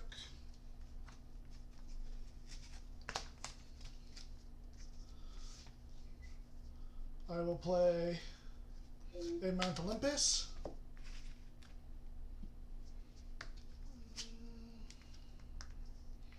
I will play Viserys. Viserys, okay.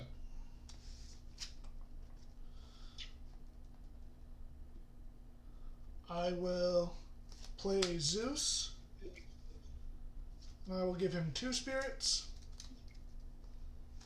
I will use Zeus. I will disenchant to reduce the Joltin. Okay. I will raise to the top the Joltin. Okay.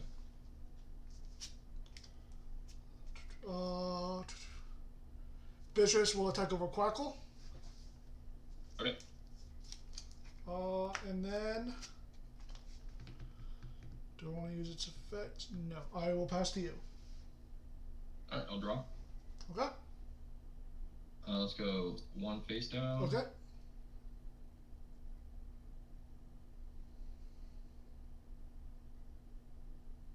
We will. Is it a 6?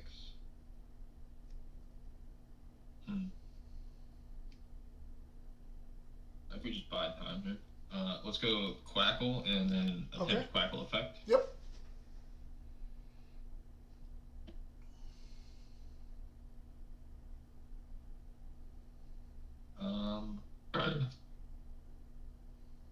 And that'll be my turn. Okay, I will draw. Viserys will attack over Quackle. Okay. Your turn. All good? Yep. Okay, I'll draw. Okay, cool. Let's go Zeus. Yep. Enchant with 3. Mm-hmm.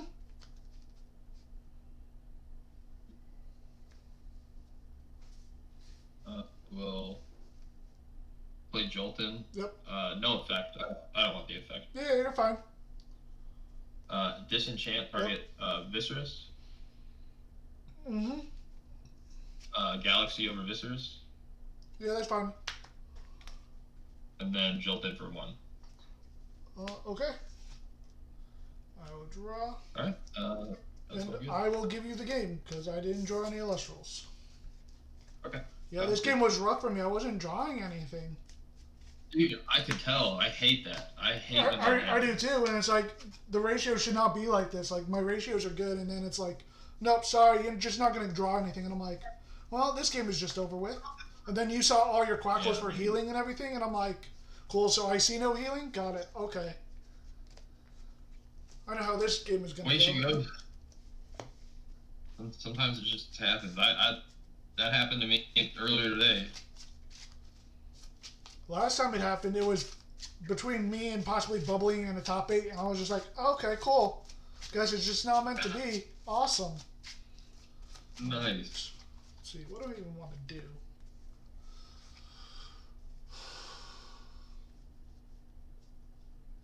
I don't.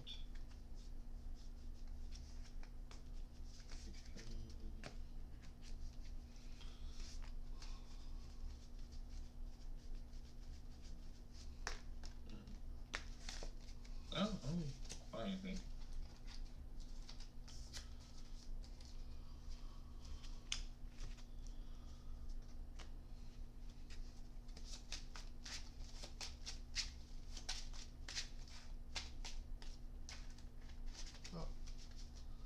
Let me do the pop out so my chat can see both sides. There we go.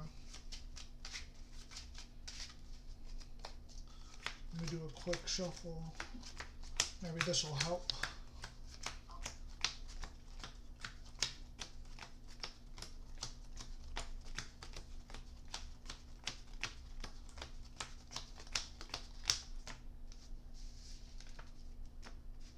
You with the player or the draw? What was that? I will you go go first or first. second? I'll go first. Okay, cool. Good luck, brother. You too. 5. I will keep my hand. I will keep as well. I will set 1. I will play a Titanic Strike, and then I will pass to you. Okay, I'll draw. Okay?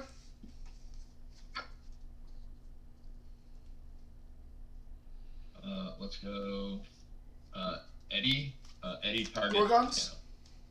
Yeah. Nice.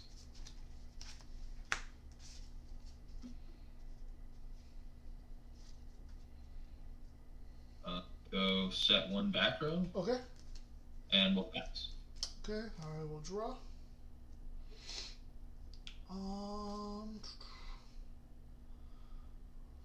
I will mount Olympus. Okay. Let's go for a race to the top between Eddie and Titanic Strike to destroy Eddie. Okay. Then I will expend to draw, and I will pass to you. Alright, I'll draw. Okay?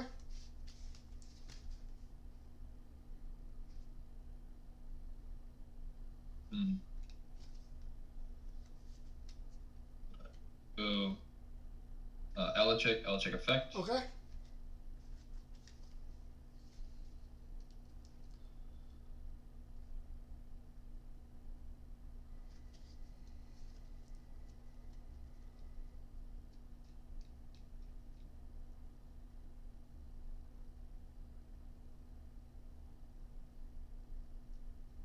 Jesus.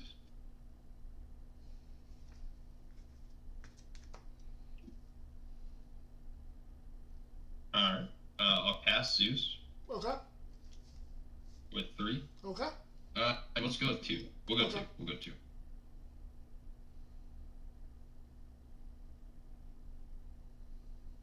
And then we're going to disenchant targeting Titano Strike, and then Elichick over. Okay. So I will draw. I will set. I will activate Thunderstorm on your face down. Okay. I will play a. Do I want to do that? No. I will play a Viscerous. Yep. Give him that.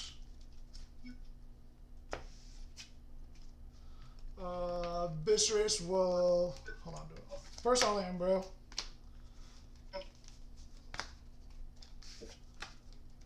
And then Viscerous will crash into Electric. Okay. Viscerous's effect. Yep.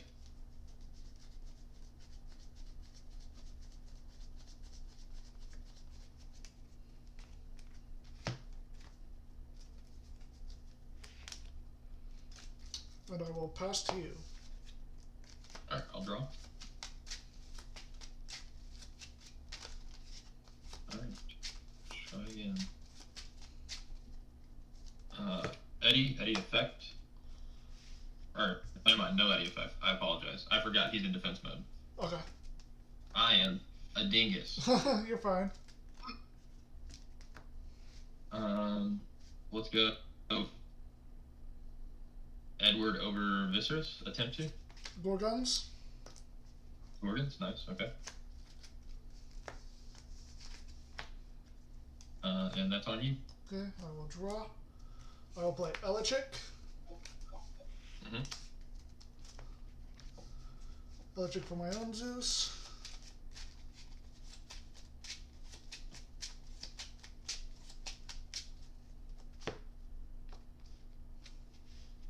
I'll play my Zeus and give him 3. Okay. I'll put Viscerous into attack. Viscerous will attack over Eddie. Yep. Viscerous' effect. And then Electric will attack you for 1. Yes, sir. Alright, I'll draw. Yep.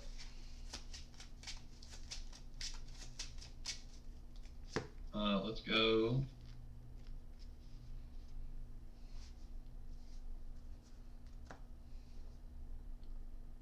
Arcolith. Okay. Arcolith effect. Yep. I'm gonna put 1 onto Zeus. Okay. And then 2 onto. Okay.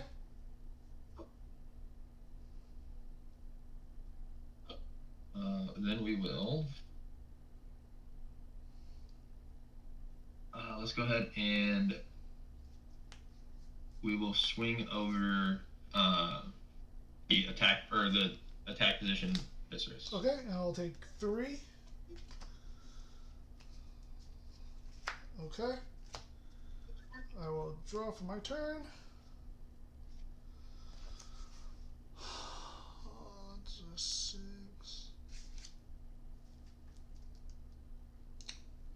Would actually make it a 10. 3. I'll put Viscerous into attack. Okay, so that's 10. Okay, I will disenchant from Zeus to reduce your Arcolith to a 7. Oh, hold on, did I want to do that? And then I will enchant Viscerous with a Thunder Spirit. Nice. I don't even think that's enough, is it? Let's see. So Viscerous would be 5, 6, 7. They would crash. Well, no, because yeah, because 7. Yeah, they would crash. Oh, okay. And you have 4 spirits on it, but I don't have enough spirits. If you want to take it back, like I'm more than okay with it. I'm just trying to think real quick. 1 second. 5. Actually, this is a risky play. And it might cost me the game, but I'm already going to lose. So I'm going to activate Thunderstorm, pay off a Zeus, and Mount Olympus to destroy your Zeus. Okay. So now your Arcolith is a 3. So Electric will go over Arcolith. I will. Yep, Tsunami. Okay. No. Your turn. Alright. I'll draw.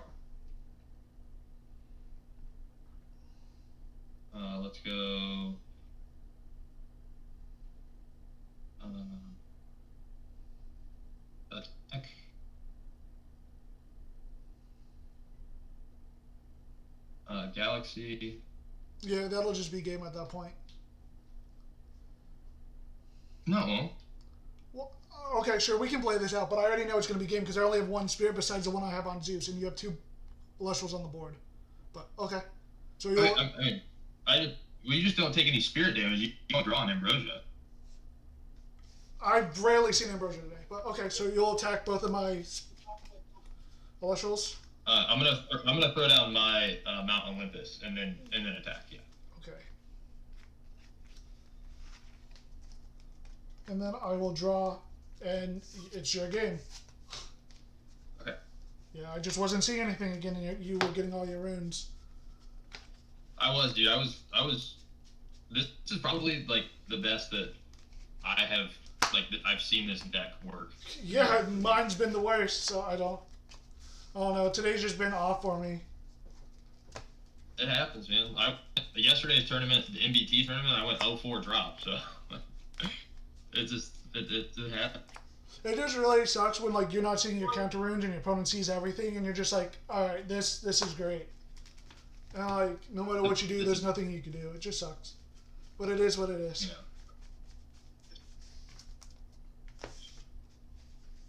It's like, cool, I have a counterplay, and then it's like, nope, sorry, I have the counter to your counterplay, and now you're just screwed. But GG's. GG's, man. Good luck on the rest of your matches. You as well. Bye. See ya. My luck, man. I don't... We still got another 30 minutes before the tourney next round.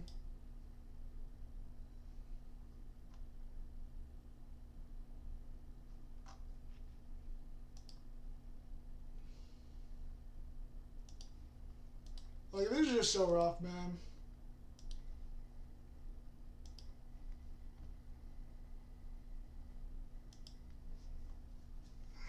I've seen Earth pick apart a board that was double. Oh, hey, Cayman.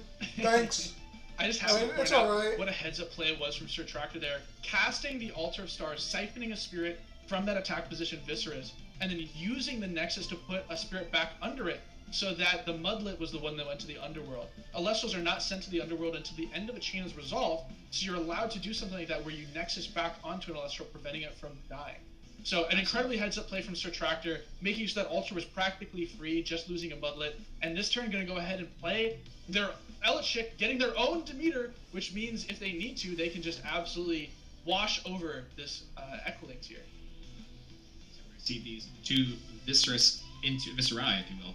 Swing on this Equilings. We have an Altar of Stars from Jackals themselves. I guess trying to save face a little bit and take a little bit less damage here. I don't know how much it's going to do. This tempo is now firmly in Sir Tractor's favor. It's so funny, we were talking about earlier the idea of that Altar of Stars being so powerful inside of Earth Sir Tractor, and Jackal's there seemingly also showcasing how it can be sometimes a last-ditch effort to stay in the game, but it's not enough on that side without another card to setting 2 and passing from Jackals here. Sir Tractor, what do you got?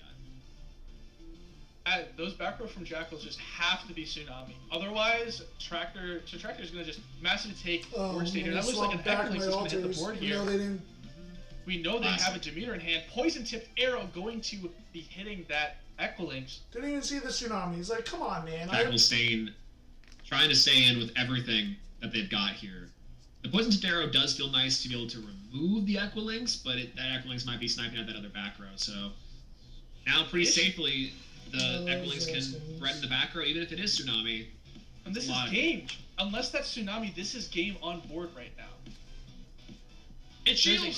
There's a sum of 6 spirits on board, and Jackals has 5 spirits left in Spirit deck. Is that Argo?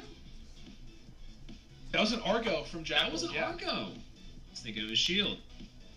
Argo coming down, and I think that's just game. Sir Tractor takes it with sweetness. An absolute clinic from Sir Tractor. Played so well. Just seeing every piece they needed at every single moment. And just incredible heads-up play to take it down. Bro, 2-0 I've been with seeing absolutely massive cards in this board. deck all day. Taking out 6 spirits out of nowhere with that Equilinx Nexus. It's unfortunate to see, Wasp Ivy hit the board and then immediately get outed, but what an incredible moment. That's the way the cracker tuba crumbles. Like, it's funny because, like, I was just gonna say, my mouth is hanging open after this match because while that was, again, very swift, and I just spoke into the distance again, I really gotta stop meeting like this, is that very straightforward Alestrals wise, that was a very good showcase of just kind of how Alestral sometimes is. You have, there sometimes isn't these huge blowouts on either side, and sometimes it takes the really spiny, like, micro decisions, like you said, like enchanting the Altar of Stars from the one. That can be the end of the world, right? Imagine a different scenario there where the Aqualinx wasn't able, or that Surtractor rather, wasn't able to threaten with two Viscerus and now has to play from some sort of back foot. I think that really comes down and showcases the strength of Surtractor there. But Jackals as well, I'm just gonna point this out, like, in both games there, putting up an excellent fight, and I'm glad we got to see Wasp Ivy hit the board. Really, that card is so cool, and that was looking end of the line for Surtractor if that out was not coming that turn. Without Budlet or Eddie, that was lights out from that position. There's just so little to be done about Wasp Ivy hitting the board. It's very funny, Wasp Ivy becoming viable within Daybreak for the most part, as we get Poison Tunic into the game. But then we also have the Mudland Eddies that got into the game that make it worse. So it's like, it's playable. Oh no, wait, there's more outs in the game now, and everyone's playing them. It's phenomenal. So it's a double-edged sword. There's this really funny thing about some of the cards inside of Set 2, right? Popping up inside the Daybreak meta. Wasp Ivy, one of the best cards inside of Daybreak from these cards. And it's so funny to think about, just a little bit. But it's cool, right? It's cool to see a more direct support for cards that are somewhat, like, innocuous and somewhat radar pop up inside of competitive tournaments like this. I think that both casters have made it to this far inside of round 4. That's a pretty good sign that Wasp Ivy can put in work. And shout out to Jackals there for trying to even bring this strategy in, because I know a lot of people are too scared to bring in a lot of Alestrals like Wasp Ivy to these tournaments, saying like, oh, it's too costly, or oh, it's a little bit too much. That was an excellent showcase into how that game can be done. Mudlet, and like you said, and Eddie are definitely threats to be had against a deck like that, for sure. But Wasp Ivy sticking for one more turn, that game is completely lights out. Yeah. Lights out. And that's just the variance of card game. That's just how it goes. It very much is a concern for some people, bringing something like Wasp Ivy, some of these scarier strategies that take commitment.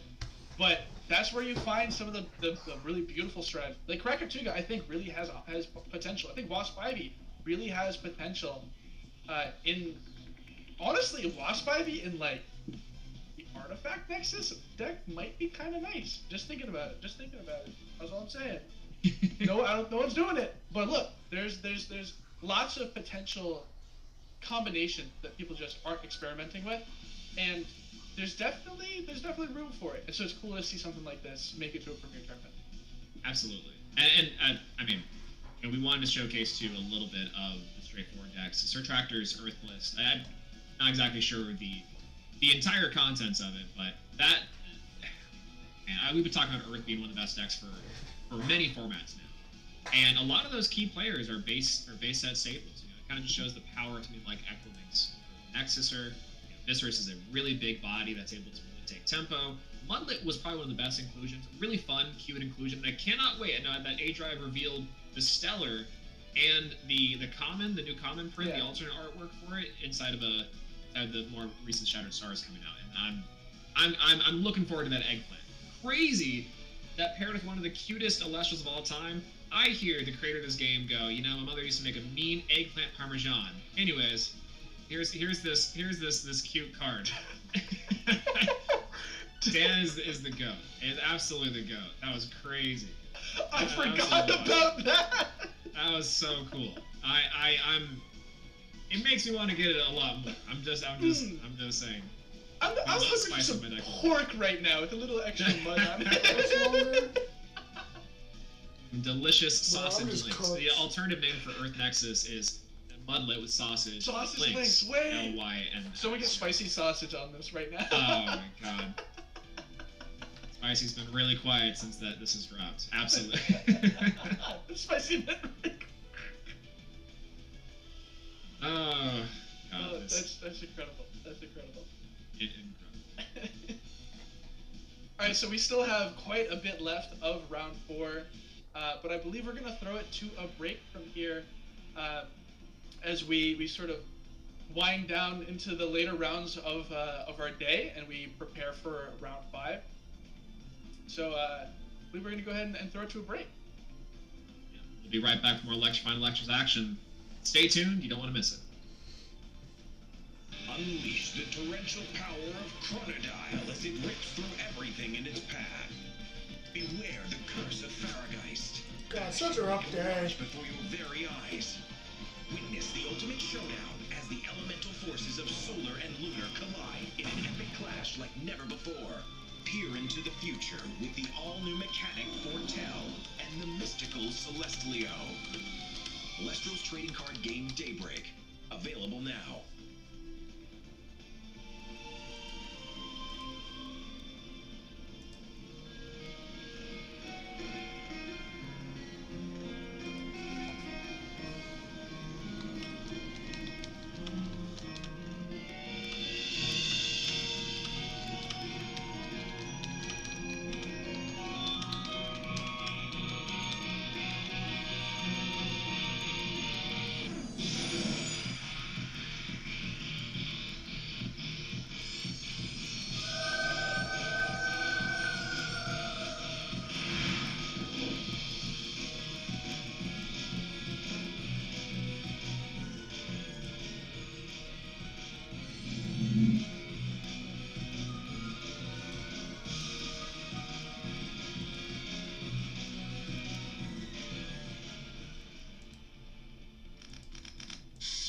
Brother in Flames, Shady Penguin, against Lunar's strongest soldier, Caleb.exe.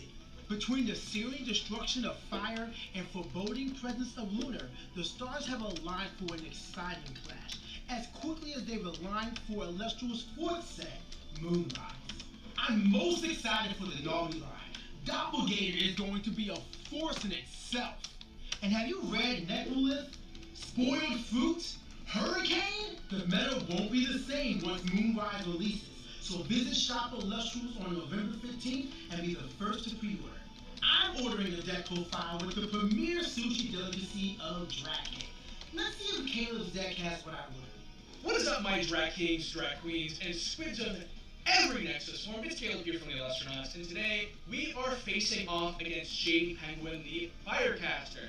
Now, I was able to actually go ahead and see his match when he played it, and honestly, it was really scary.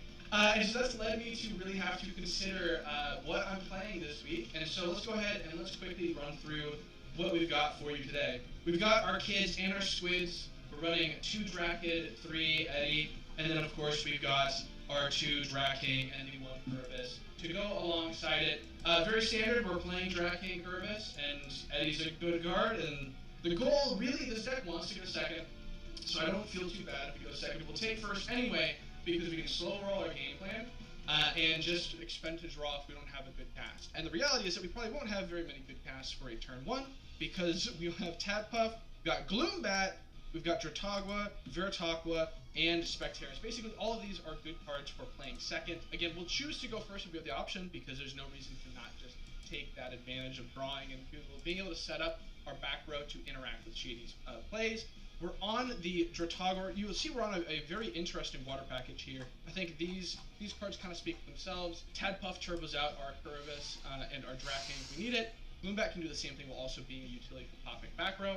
And then Spectaris is an option for just hitting over Thing in general, being a solid beater. These are some unique cards though. We're playing a heavier water package this go around. Dratagua is because the last time that Shady played, he was on a burn deck. He's on the Subatuga burn, and that scares me a lot. And so Dratagua is meant to just hope to keep pace if he's on burn, and if he can be sighted out for a lot of other things, or kept in, even if he isn't on burn, it's just a solid cast as well.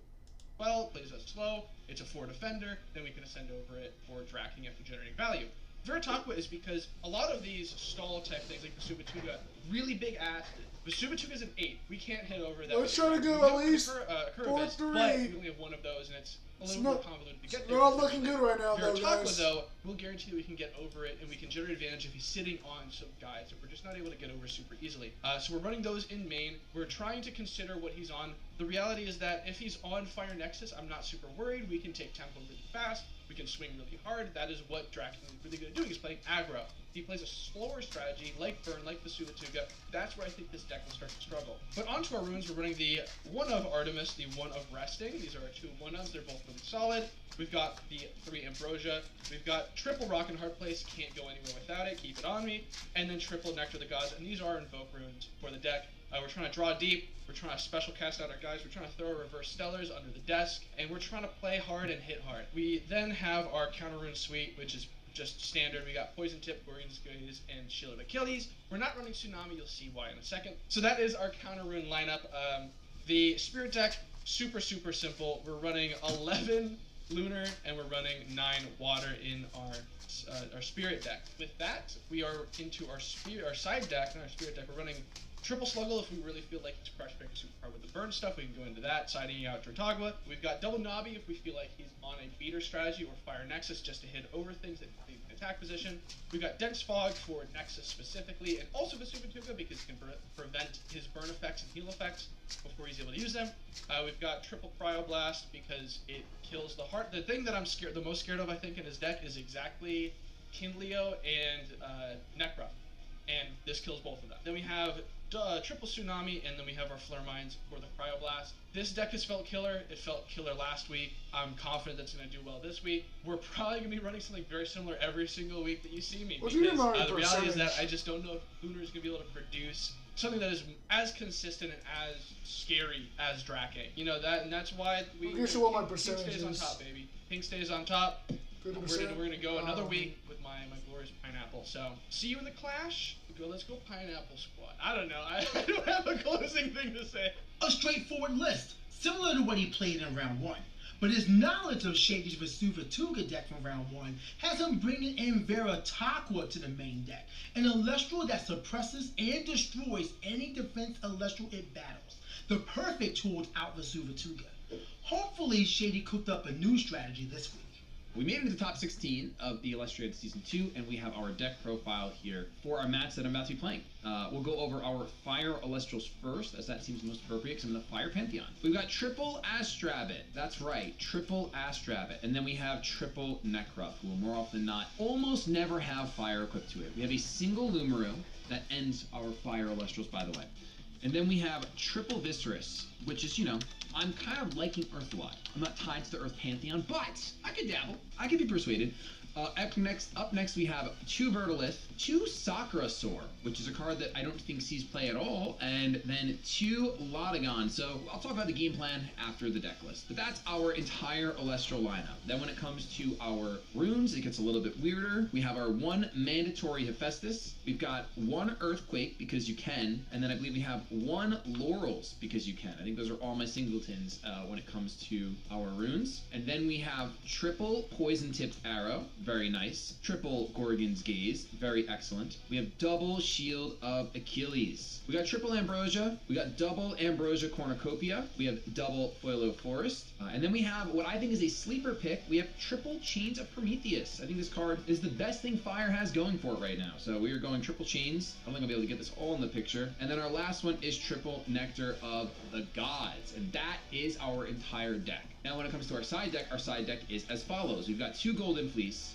2 Luminate to go along with it. Then we've got triple Eruption, we've got double Emphyrix, we've got double Vesubatuga, we have a single Vertilith, potentially to bring it to 3. We've got double Pandison, and then a single Divine Blessing. That is our entire deck. Except for our spirits. Our starting spirits is just going to be 11 Fire and 9 Earth. Which, you know what? Because we have to. Here's our 9 Earth. 1, 2, 3, 4, 5, 6, 7, 8, 9. And when it comes to the game plan for this deck, I really want to let Sakura Source shine. So I'm running triple Nectar of the Gods, triple Nog, and the idea is that if I have to mulligan, I will, but I'd love to open up at least 1 Nectar of the Gods and a Verdolith, which is a lot to ask for since I'm only running 2 Verdolith now. I was toying with it. Might run 3 in the second battle if we break up and don't see it early on. But the idea is like, hey, if you can spend your resources early and then get them back turn 1 and get a Verdolith on the board, that's massive. It's almost worth running 3 in the main board, but this is just what I came up with at this point. After Verdolith out, it's pretty hard body to deal with. It's 7 defense. If we have Folio Forest out, it's 9 defense. Very, very difficult. But really, I'm just going to end up sending Verdolith into Sakura and hopefully start drawing cards with that 8 or 10 defense with the battlefield out.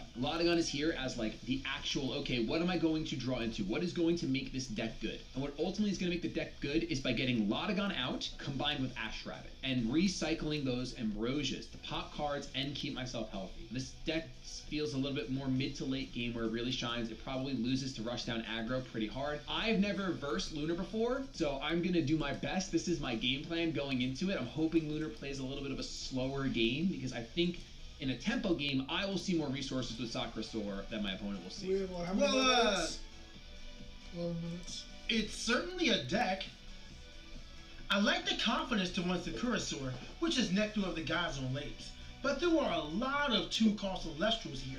I worry about Shady's ability to build his combo in time. And even then, will it stand up to the constant offensive pressure of Lunar? The clash begins and Caleb is going first. Not exactly what Shady wants to see, knowing that he has a strategy that's going to take time to be built up. But Caleb is already ready for the defensive plays. Him getting to go first is absolutely perfect for him. Nectar of the Gods starts him off immediately, and then we have an expend to draw. I assume that Caleb here is just looking to build up resources. Knowing that Shady played a defensive strategy last time, it's likely that he's just going forward, wanting to build up his offensive line, so that way he can go after the defense. Nectar of the Gods full art as well, coming from a Shady Penguin. And now we have a cast of a Necruff, an Earth Enchanted Necruff. I guess not wanting to go with the fire, but you do have more fire and you have more Earth Celestials. I imagine that it might be best to have properly enchant the Necruff this turn, but it gets the damage all the same. Shady has a lead, 17-15, going into the turn 3. Eddie comes out to switch Necruff to defense, and Gorgon's Gaze is right there with that beautiful holographic Vipyro art. I think that's one of the best Vipyro arts out there. But that is going to stop the Eddie a lot. Oh, even Caleb's a little confused right now, and so am I. I was not expecting a lot of God in hand. If there is an Ambrosia or either one, we saw Ambrosia Cornucopia as well, and there is. He gets a draw, he gets a pop, which will likely go after the back row, runs over the Eddie for 1 point of damage, and Shield of Achilles gets destroyed. A lot of spirits being spit on Shady's side, and no back row to help him out either. So spirit count does go in Killer's favor this time, but going into this turn, I mean, a lot of guns, 7-8 in offense is going to be rough, but this right here tells you what is going to go on.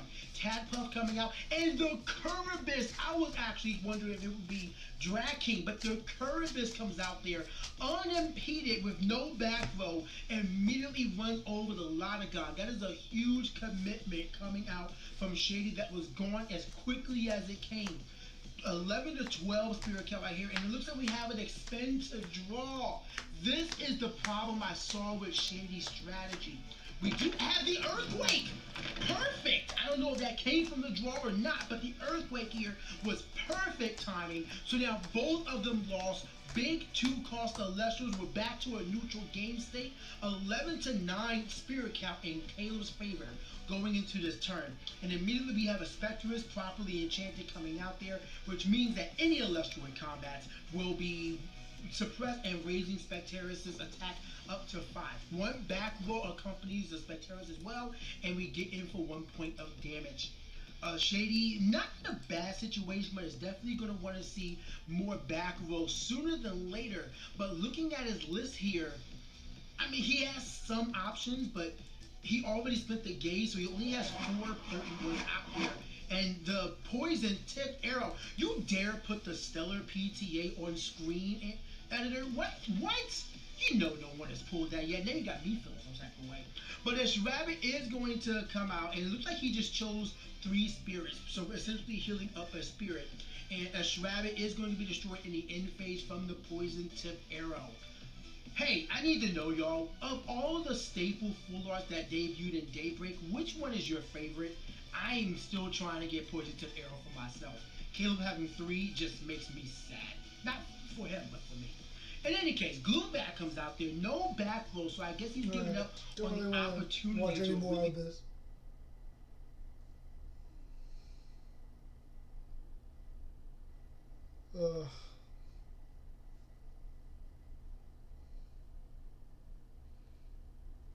There's actually a league for GeoGuessr? That's wild. Okay. Anywho. We got 8 more minutes or so before the round ends.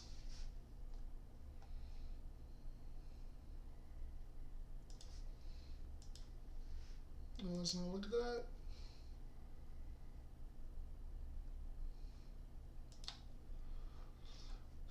I don't really think anyone else is streaming right now. No? Okay. I guess this is it. Is going to be more than enough to get over a Shrabbit and even steal it.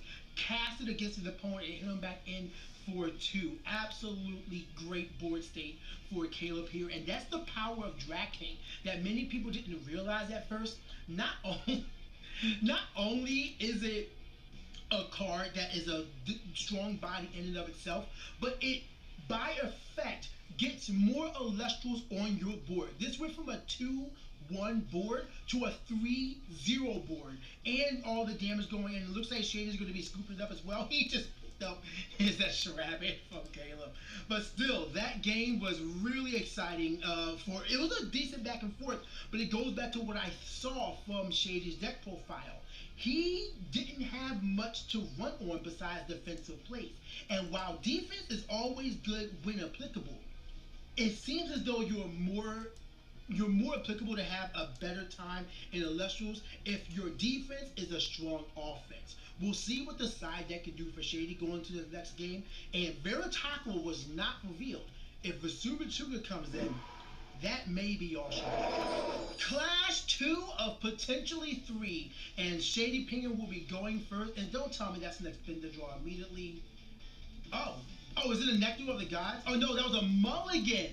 Oh, they both mulligan. Okay, you know what? If both players mulligan, it's not as feels bad as you would like it to be, or as you thought it would be. An Earth casting Nekruff coming out there. We already saw what Shady did last time. So Caleb's absolutely going to be wary of what that Nekruff can ascend to. Nectar of the Gods, and I think Shady is kind of killing himself, like, where is my Nectar? Where is my Nectar? He's absolutely running 5 copies of it in his deck, including Sakura-Sora, so where is it at? Who knows? But Nectar of the Gods is going to come out, and Drakid, with no back row from Shady, is absolutely going to be just exactly what he needs to get over this Nekruff. Is going to swap the stats with the Nekruff and run over it immediately. So while board presence is in Caleb's favor, spirit count is in Shady's favor. It's not exactly out. He's not exactly out of the woods yet. Okay, we have to expend the draw. It's not looking great here. The fire has it's an ember. It is an ember just peering out there in the distance. Shady dropping his head in mental defeat as a second Nectar of the Gods. They are not in his favor. All the card advantage is in Caleb's hand right now. 2 back row. Is that an expend to draw as well? I'm assuming, similar to Clash 1, is looking for his opportunity to just run over his opponent when offense or defense starts getting set. Shady Penguin is adjusting. Looks like he has 5 or 6 cards in his hand. And we may have a cast here in a Viserys. Okay, huge reveal by Shady here. He definitely wasn't expecting, or Caleb wasn't expecting that. And for Lloyd Forrest as well. I would not feel confident in this because essentially all you're saying is you have to answer this, and Gorgon's Gaze is going to be the perfect answer. Once again, the Daybreak Full Art. Caleb, please share. Eddie is going to come out, so that back row needs to be Gorgon's Gaze again right now. But Shady's reeling in distress, does not show confidence. Will that be a shield? A shield would also help save Viserys right now as well. Draken is going to Draken's running in. Oh, he swapped the stats, right? Draken is going to be the one to run in. Viserys goes down, unfortunately. And while Spirit Count is in Shady's favor by 3, board presence, Caleb has not sweat this entire time. So hopefully Hephaestus in that Celestial Zone in the top right can really just channel energy to Shady for his next few draws. But we have an expend to draw here. An unfortunate Spirit Count for an unfortunate board state for Shady Penguin. We have a cast out of Veritaqua. Now this is another major reveal. Shady is going to be seeing Veritaqua and knows that, okay, my defensive plays is not going to be yet. And Ambrosia as well, healing Caleb up net 2, bringing back 2 water and lunar spirits. So we have 2 Leviathans and Alum, and then 3 in, and immediately board presence is gone, spirit advantage is gone. We've only seen him cast out 2 Celestials, and they were easily dispatched each time. I cannot imagine, like, this slow burn strategy that Shady has implemented, ironically enough, it doesn't work for an element such as fire. We have an Ambrosia coming out as well, that's very good. An option to bring back with an Ash Rabbit as well. That's like one of the most easiest. Oh, I didn't even notice Luminate. Wait a minute. Oh, from the side. Okay, yeah, okay. All right, I see you, Mr. Penguin. Bringing back the solar, but we have the Drag King Reverse Stellar from Shatterstars Lunar. You can still buy packs from Shatterstars Lunar on shopcelestials.com, by the way. So if you're looking to grab that, or maybe even the 1 of 10 Stellar Drag King, I'm somehow going up. I'm sure the link is in the description. That means a lot of people in any dropping. case, we have 4 spirit damage coming out. Oh, we have a shield. Never mind. Spending the spirits that would have been lost on Dragon to return it to the hand. Not a bad trade for Shady. 9 to 5 spirit count right now, and he needs something big. He's paying.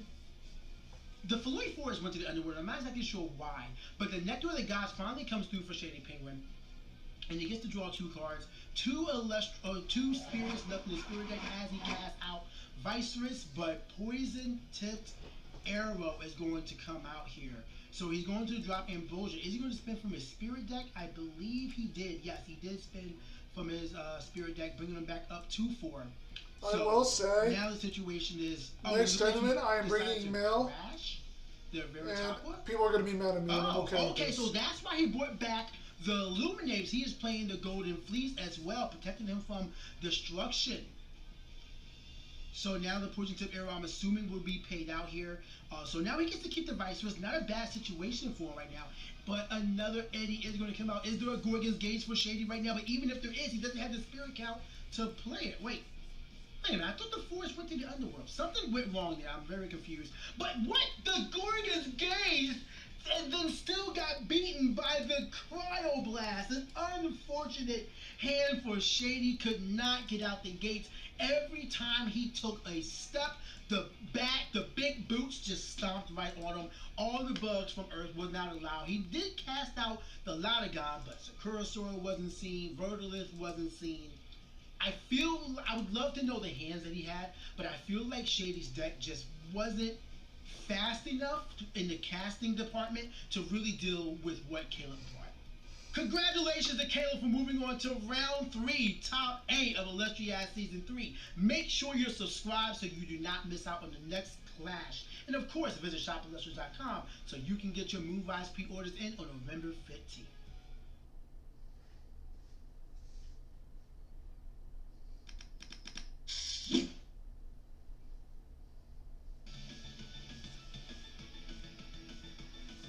Welcome back in. We are here back, some exciting Illustrials action after our break from one excellent commentary from PK over to us in the booth. Caleb, how are you feeling after round 4? Feeling excellent. Use the little break between rounds to go ahead and check where our standings lie, and hopefully we'll be able to show you a little bit of a deck breakdown soon of what the overall Swiss representation looks like for the tournament. We got some very interesting decks that we got in there to talk about, but kind of just would like to go over some of the casters to look out for currently in our top ranks. Very interesting. Of the top 4 right now, 3 of them have been on cast so far. We've got MBT, Adumadam, Tarvidi, and Sir Tractor coming in at the top 4. All 4-0, incredible showings. And 2 of those 3, I believe, were on Thunder and or in some combination. I believe so. Well, then also, coming in close second there, or close second. Right after them, we have people like Sunseed Jess, we have Trishula, and Houdat, which are tournament regulars. And it's so funny to look at this thing, because this is no shade towards Joseph. I did not imagine that I'd see that name at the number 1 top there. He is arguably one of the most funny and handsome of the Celestials ranks. But as a top player too, that's scary. What have you been doing, Joseph? What have you been doing back there? I'm happy to see that we've seen so many people that we've casted also still find success here, because that's really exciting to know that we had an influence on their game. We can take credit for it. Really interesting to note, actually, is that he made it to 4-0 after taking down Bean Soldier in their round 4. So, kind of crazy. He took down the top dog on I don't know exactly what Bean's on, but potentially on his best deck. So, kind of a crazy moment here to see Joseph take the top spot over Bean Soldier. That's absolutely incredible. Literally anything can happen and anything will happen. And that's kind of the cool part we were talking about previously of seeing crazy decks, but any sort of crazy upsets too inside of these top player ranks is always exciting to see from a competitive angle. I think that's absolutely killer. Again, the talent that we have here at this tournament, again, 112 people signing up today, and only 1 will come out on top of the champion. I think that any of these names in that upper echelon pantheon, as we cut to top cut later in the day, I'm excited to watch some excellent matches. My voice, I'm sure, will be screaming from the mountaintops at all the exciting Celestials action. It's killer. Yeah, so it's likely that most of the names here that are currently 4-0 will likely convert to top cut. They'd have to lose out from here, go 4-3 to be guaranteed to not make it. 4-2, they can likely still squeeze in. 4-1, if they lose 3, they can make it. If they lose 2, they might bubble. If they lose 1, they should be locked for the tournament. But before we get ahead of ourselves talking about top cut, we do have a nice little graphic pie chart to show you the breakdown for our Swiss representation of all the different deck archetypes people were bringing. And wow, 25% Earth Nexus, 20% Arcalith Thunder. Almost half of our pool is dedicated to these 2. And I'd like to point out that in there we do have Wasp Ivy and Earth Tempo, which is a very interesting addition. And also Voltempest. So across the entire chart, we have over 50% represented between Earth and Thunder collectively, but that's not to count out decks like Chronodile and Draking, and then weirdly enough, Penterror making an appearance here, which is crazy. I didn't the year of our Lord, late 2024, was not expecting to see Penterror in this tournament, but absolutely we'll take that. And then we've got that's probably the 1 Cryovern player, maybe 2 Cryovern players we've seen from our round 1 cast. Yeah, absolutely. Again, we talked about it a little bit in the preview where we have Earth and Thunder, very strong spirit types instead of Celestials, and performing well. And with these kind of known factors going into this tournament, I think a lot of our players were accounting for. And very similarly are playing themselves, because I think a lot of them have good handles on how to play the deck, their intricacies on what situations they'll be in, how to get out of them. We saw in the last round, too, Sir Tractor outing the Wasp Ivy with things like Mudlet, showcasing the power of some of these, maybe smaller Earth Celestials. But as you pointed out too, the water actually had a pretty good showcasing here. We had the Chronodile and Draking. I'm surprised to see the combined of 10% across the entirety of this tournament, which is not to say that maybe one of them can slide into the top cut there and give them a pretty good run. Chronodile is such a cool card, and I'm glad that people are playing around with it, because I think Draking was kind of slotted to be the premier water Alestral boss, right? But Chronodile is no slouch in themselves. That's awesome to see. Terrifying that Voltempest could also slip into base set flashbacks. Incredible. This is a very diverse considering. You pointed out that a lot of the variations on Thunder and Earth are showcased here as well. But I think that would be overall having water and wind almost right next to these 2 decks. I think that's pretty decent too. I am surprised to not see as much Frost though. I think that I really enjoyed watching that Cryovern play in the first round. So we'll have to see if we can get some more there later. yeah, hopefully we'll be able to see that Watervern player make it to top bet, because really a phenomenal game from them, a phenomenal deck. Very excited about that, and it's I don't know, it's very cool to see the diversity of these decks across the entire tournament. You know, it'll be interesting to see how these all convert to top cut. But the fact that 25% is just other, like those are all singular decks that can't be represented well on this chart. You know, the only ones we're seeing are types that have at least 2 decks represented in this tournament, essentially.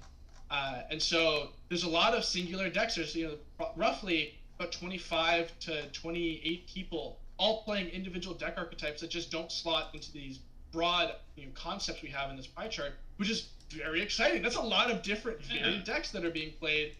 You know, like Bears is not on here. The Mother Nexus not on here. Like those are deck types that are very cool and can perform quite well, and hopefully we'll be able to see more of as we get through these rounds.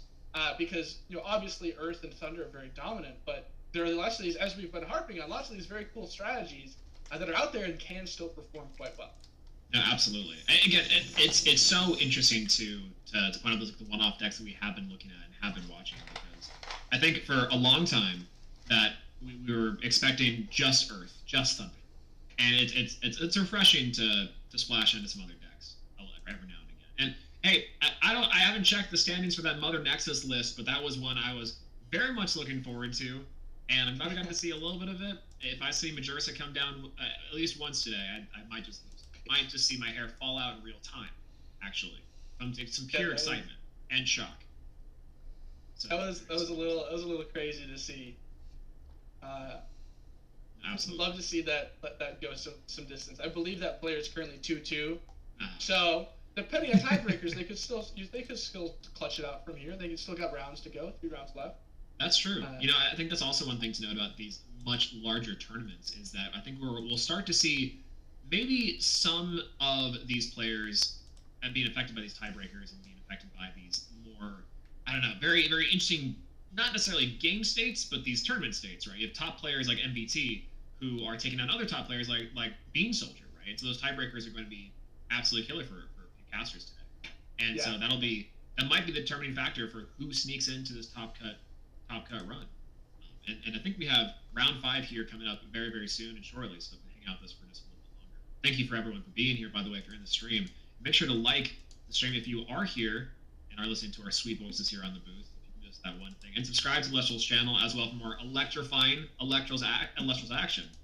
Make sure to follow us on all socials for more updates as well.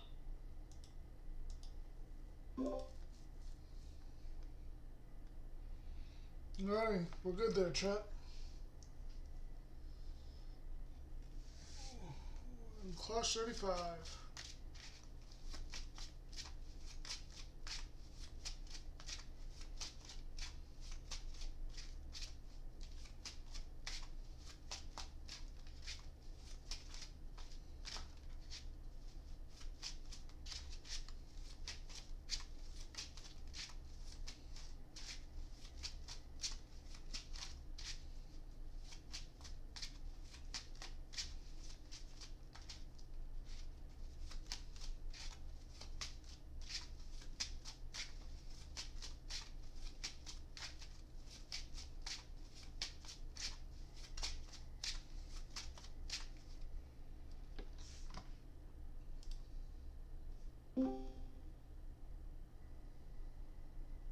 Howdy. Greetings, how are you? How's it going? Good. Just to let you know, I am live streaming. Alrighty.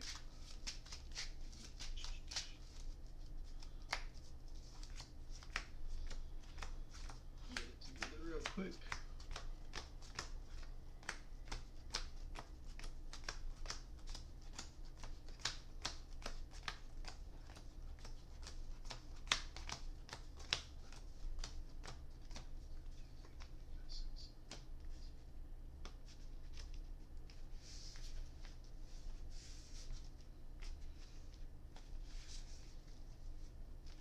Is there a particular way you want me to cut the deck? Just half shuffles should be fine. Okay. Make sure this is all correct.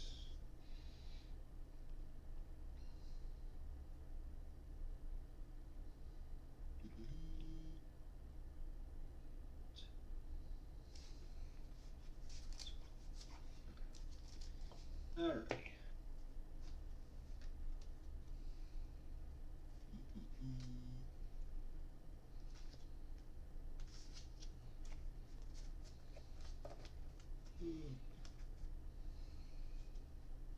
Do you care how I do it? No, just have it fine. Okay. Okay. High roll? Yep. 11. You can't see. Let me grab my thing. I don't know how well you. Oh gosh. It's a 16. Okay, you're good. Had a real nasty habit of rolling my dice away from the camera today. It happens. I gotta practice my rolling technique. I will go first. Okay, sounds good. I will mulligan. I'll keep mine. Okay. Oh gosh, that's not this up now. Shouldn't need it.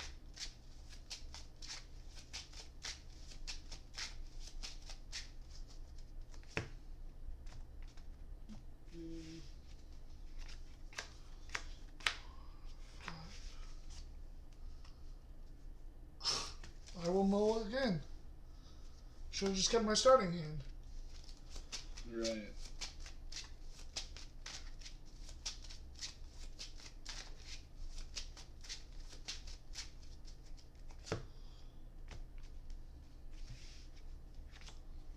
Three, four, five. Okay, I will keep. Alright. Good luck and have fun. Are we? What's up? I said good luck and have fun. Yep, you too. Are we good to start?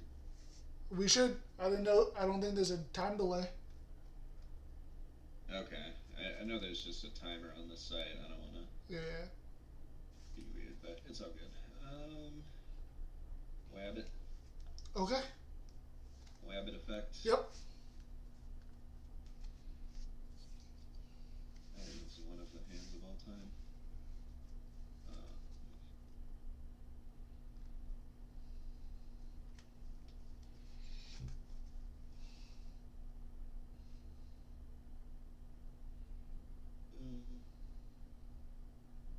And I will set 4. Okay. Here you go. I will draw. I will set 1. I will play a Quackle response. What was that? I can't. A Your Quackle? light is shining off. Oh, sorry, it's a Quackle. Oh, Quackle, yes. Yeah, I try to say it verbally because I can't move my light. It's just unfortunate to where my camera is. Yeah. Your turn. A bunch of times trying to micro adjust my setup. Yeah. Draw.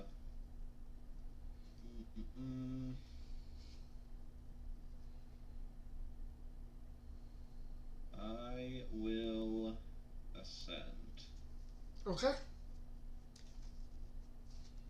into Galvenom. Okay.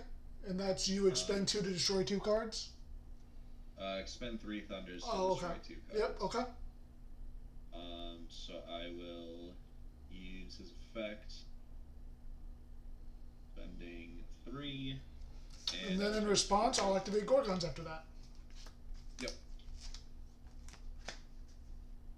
Your go. Okay, I will draw.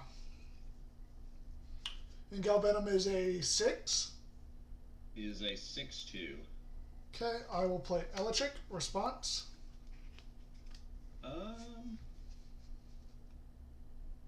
Yeah, that's fine. Okay, I will go for Zeus. Okay. Zeus. I'm gonna Zeus it up. Zeus. Okay, I will play a Zeus. I'll only give him 2. 2. Alright. I will disenchant off a Zeus to reduce your Galvenom to a 3. And then Electric will attack the Galvenom. I'm gonna Gorgon's Gaze Okay. the fella. Okay.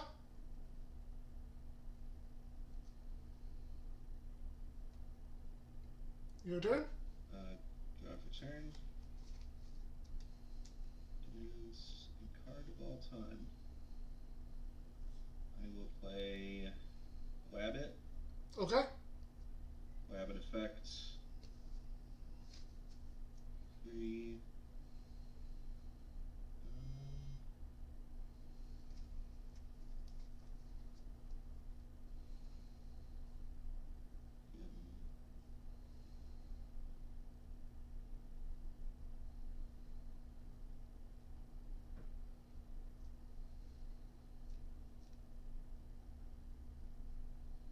Go Galvenom effect. Okay.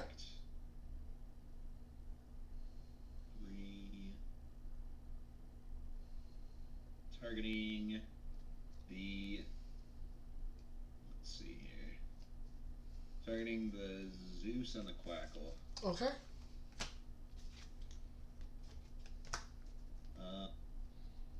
Set 1. Battle. Galvenom swing over the Elichick. Okay. I will take 2. What's your spirit count at? 1, 2, 3, 4, 5, 6, 7, 8, 9. 9. Okay. I will draw on my turn. Yep.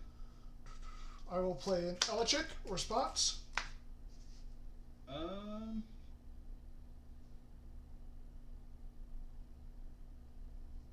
go.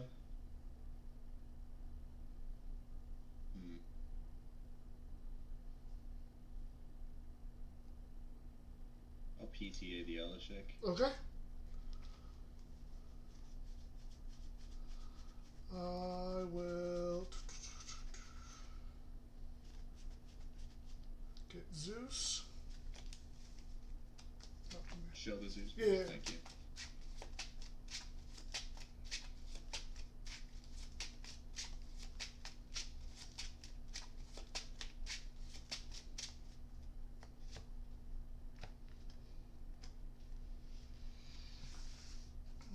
I will play the Zeus and give it 1 spirit.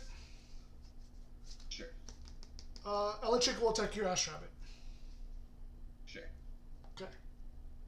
And then end phase you're paying out for PTA?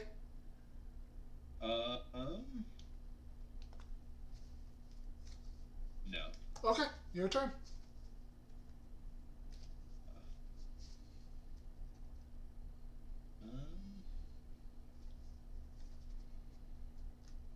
You said you have 1 or 2 on the Zeus? I have 1 on the Zeus. 1 on the Zeus? Yes. We'll play Spectaris. Okay. Go to battle Galvenom. Okay, attack so with I'll the take 2. Yep. What's your spirits at now? I have 3, 6, 7. 7? Yes. 7, okay. Okay. Alright, your go. Okay, I will draw. Yep. Okay, this is kind of big. I will. Ooh, how do I want to do this? You have 3 back row. I will play Thunderstorm to pop the counter rune closest to your deck. This one? Yes. Okay. Okay. That's not what I want to see. I will see a Toxion and burn you for 1. Sure.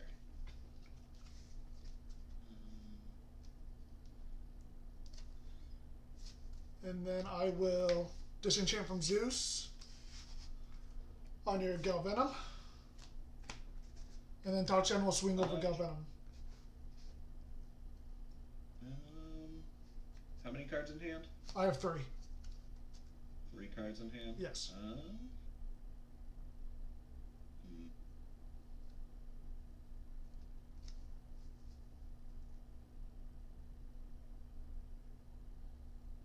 Shield of Achilles that. Okay.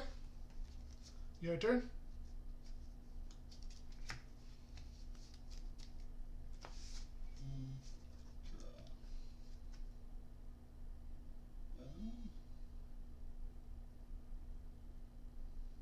Go Nectar of the Gods. Okay. Let's 2. Would love to see that.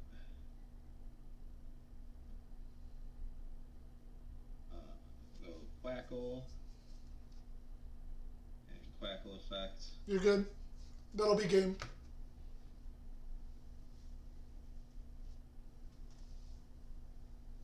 That's not green. There we go. There's that. So I'm at 4 now. Yeah, you attack me and that's game. I only have 4 spirits left. Oh, okay. Yeah, so swing the game. Well, it's unfortunate that I destroyed your noggin, not the one face down counter that you actually had. Yeah, 33% chance. Also didn't help that I was down spirits compared to you anyway. Yeah, having to mulligan definitely was difficult. Well, so my first hand, I didn't have any counter runes, so I was like, well, I'll mulligan. And then my next hand was basically all runes, and I was like, nope, I'd rather have gone all Elestrals, I guess. I'd be like that sometimes. And then you get a Galvenom out literally turn 2, which is rough.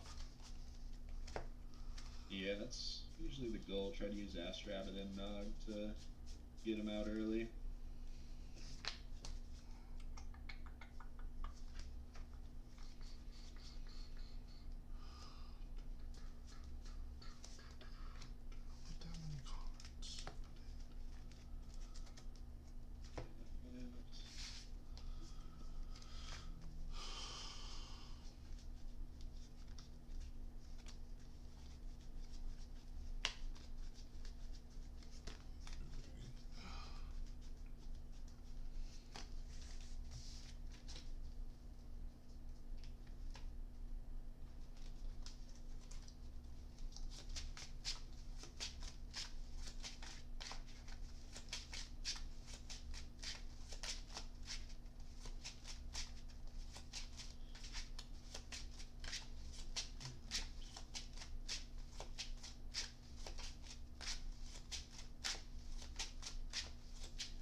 I will go first.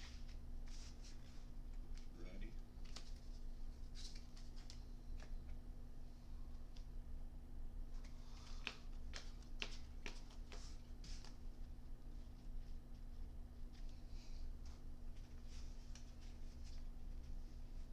This is all correct. 3, 4, 5, 6, 7, 8, 9, 10, 11, 12, 13, 14, 15.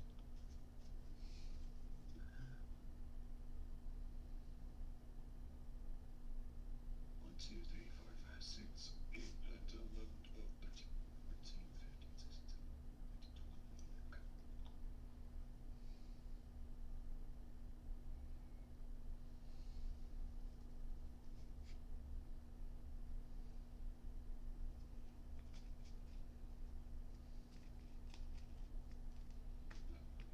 Let's see what we got here.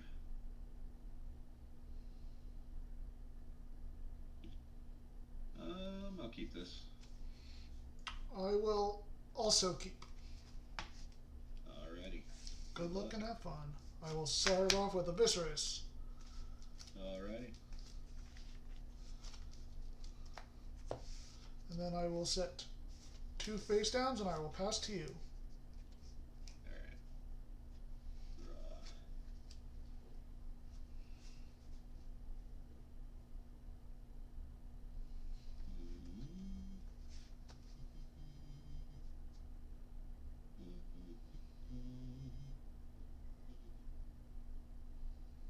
Go. Play Aramare. Disenchant it. What's Aramo's effect? It probably won't come up, but it. Let me see if I can hold it up to the camera. If it'll focus properly. Oh yeah, no, it's not focusing. Oh, there we go. Because it. Yeah, if it's used as Ascension, it Okay. can equip itself. Gotcha, gotcha. Sounds good. Thank you. Yep. And then set 2. Here you go. Okay, I will draw. I will expend to draw. Yep.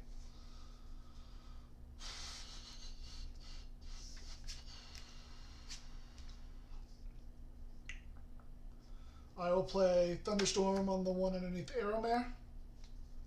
This one? Yes. Okay. And I will pass to you. Alrighty.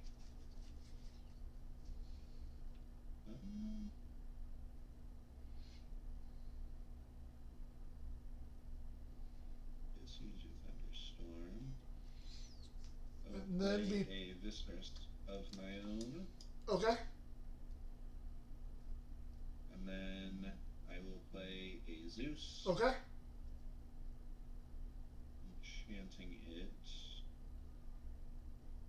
3.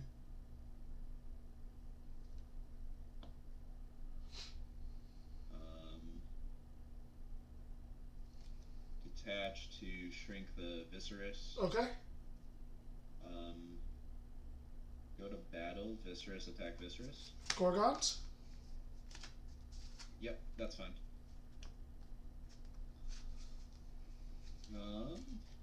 And that'll be it. You're Okay. good. I will draw.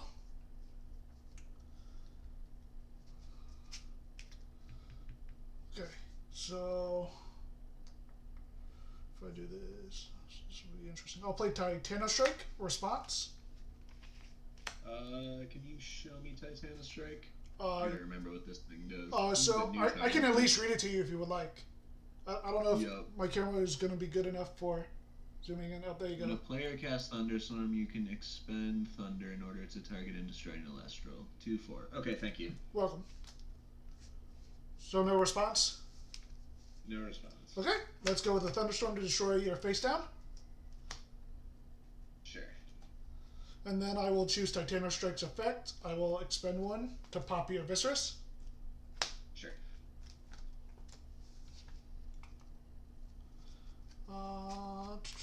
And then I will cast an Ambrosia. Okay. To heal 3.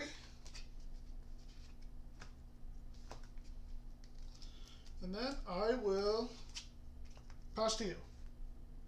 Alrighty. Draw. Let's go normal Elichick effect. I will cast a Gorgons. Gorgon's the Elichick, okay. Let's see here. I'll switch the Airmare to attack. Detach from Zeus to Okay. shrink the Viscerus. Yep. And then Airmare swing over the Okay, Viscerus. and Aramare's what? 4 naturally? 4, yes. Okay. You're go. I will draw. I will put Titanic Strike in defense. I will play Viscerus. Okay. Viscerus will attack over Arrowmare. Sure. And then Viscerus effect.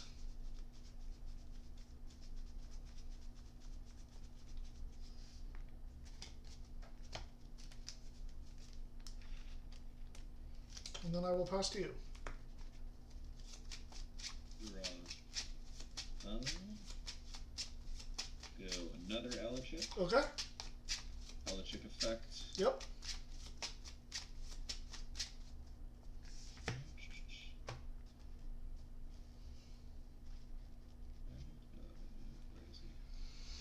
Where is he? Jesus. Okay.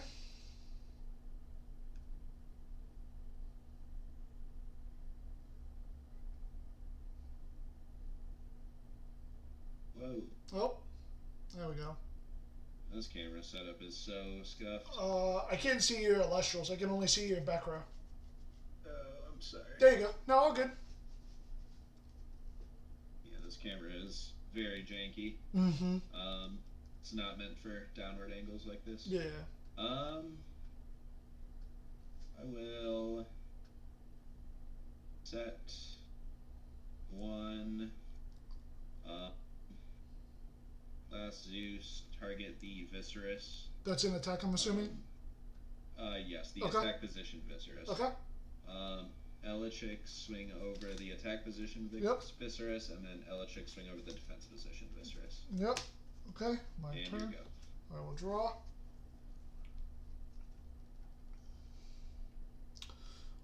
I will Thunderstorm your back row, and then I will use Titanic Strike's effects, and then I will pop one of your Elichiks. Doesn't really matter. Yep. And then I will expend to draw. Sure. And I will pass to you. Alrighty. What's your spirit count at? 4. 4? Alright. Yep.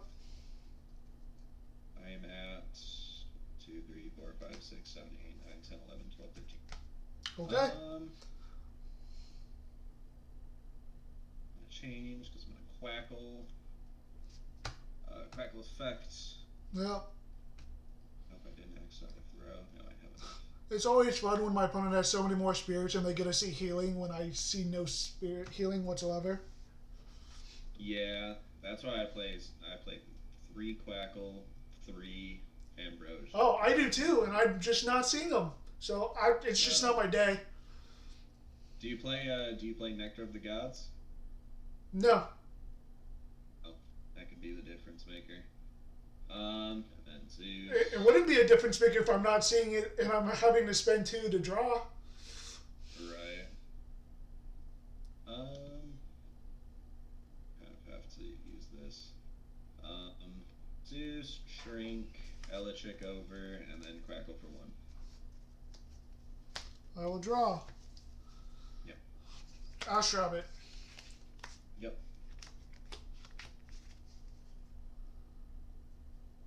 Okay, I will play an Ambrosia. Not like it matters. It's kind of too late at this point, though. But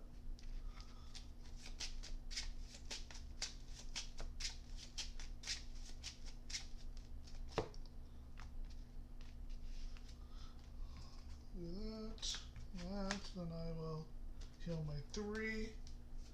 I don't even want to heal. Let's go with that into Earth.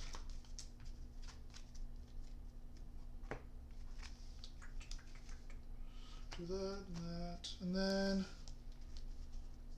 I will EQ the Elichik. Okay. And then I will pass to you. You're at 2 spirits right now? Yes. How many cards in hand? I have 2 cards Okay. in hand. I think I should be able to go for game. EQ the Ass Rabbit, summon Eddie, attack directly. Okay, yeah, I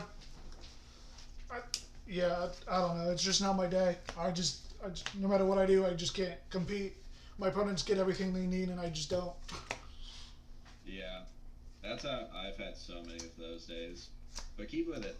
I believe in you. Well, this is like one of the best decks. Is just I put in Titanic Strike, and my draws have just been horrendous. Like I have Arcalus in hand. I'm not seeing Arcalus. That was the first rabbit I've seen in like 3 games.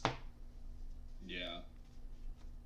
Yeah, it's very difficult. I've had a lot of games where it just hasn't worked out for me. I also don't see my Titanic healings. Strike is worth playing. I mean, I just want to try that. The only issue is I'm just not seeing my heals to be able to get my spirits back. Right. If I was able to see my healing spirits, it would be worth it, because that's why I spend the T-Storms to get Titanic Strike's effect. But if I'm not seeing my healings to get it back, or my Arcaliths, then it's bad. Yeah. Yeah, it definitely requires some particular draws in order to make Titanic Strike work. It also doesn't help that my opponents always get their counters for them. So, like, I don't know. I play a lot of them now. Right. No, I get that. It's just other things is just stupid. Yeah, I get you.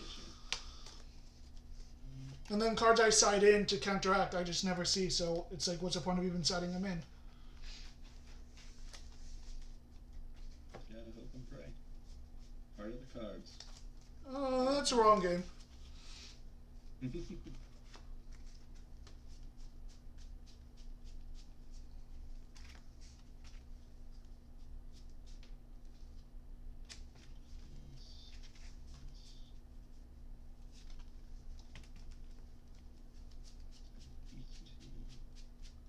Ready? GG's. Good luck on the rest of your matches. Yep. We just finished. Yep. GG's. I'll report. Okay, sounds good. I just.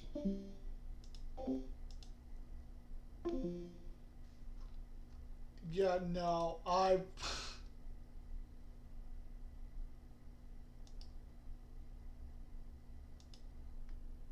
So I'm just gonna call it, guys.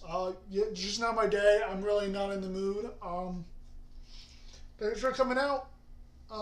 Bye. I should probably be live again, maybe Tuesday for the casual, and then Friday I'll probably go live when Clash comes out. So bye.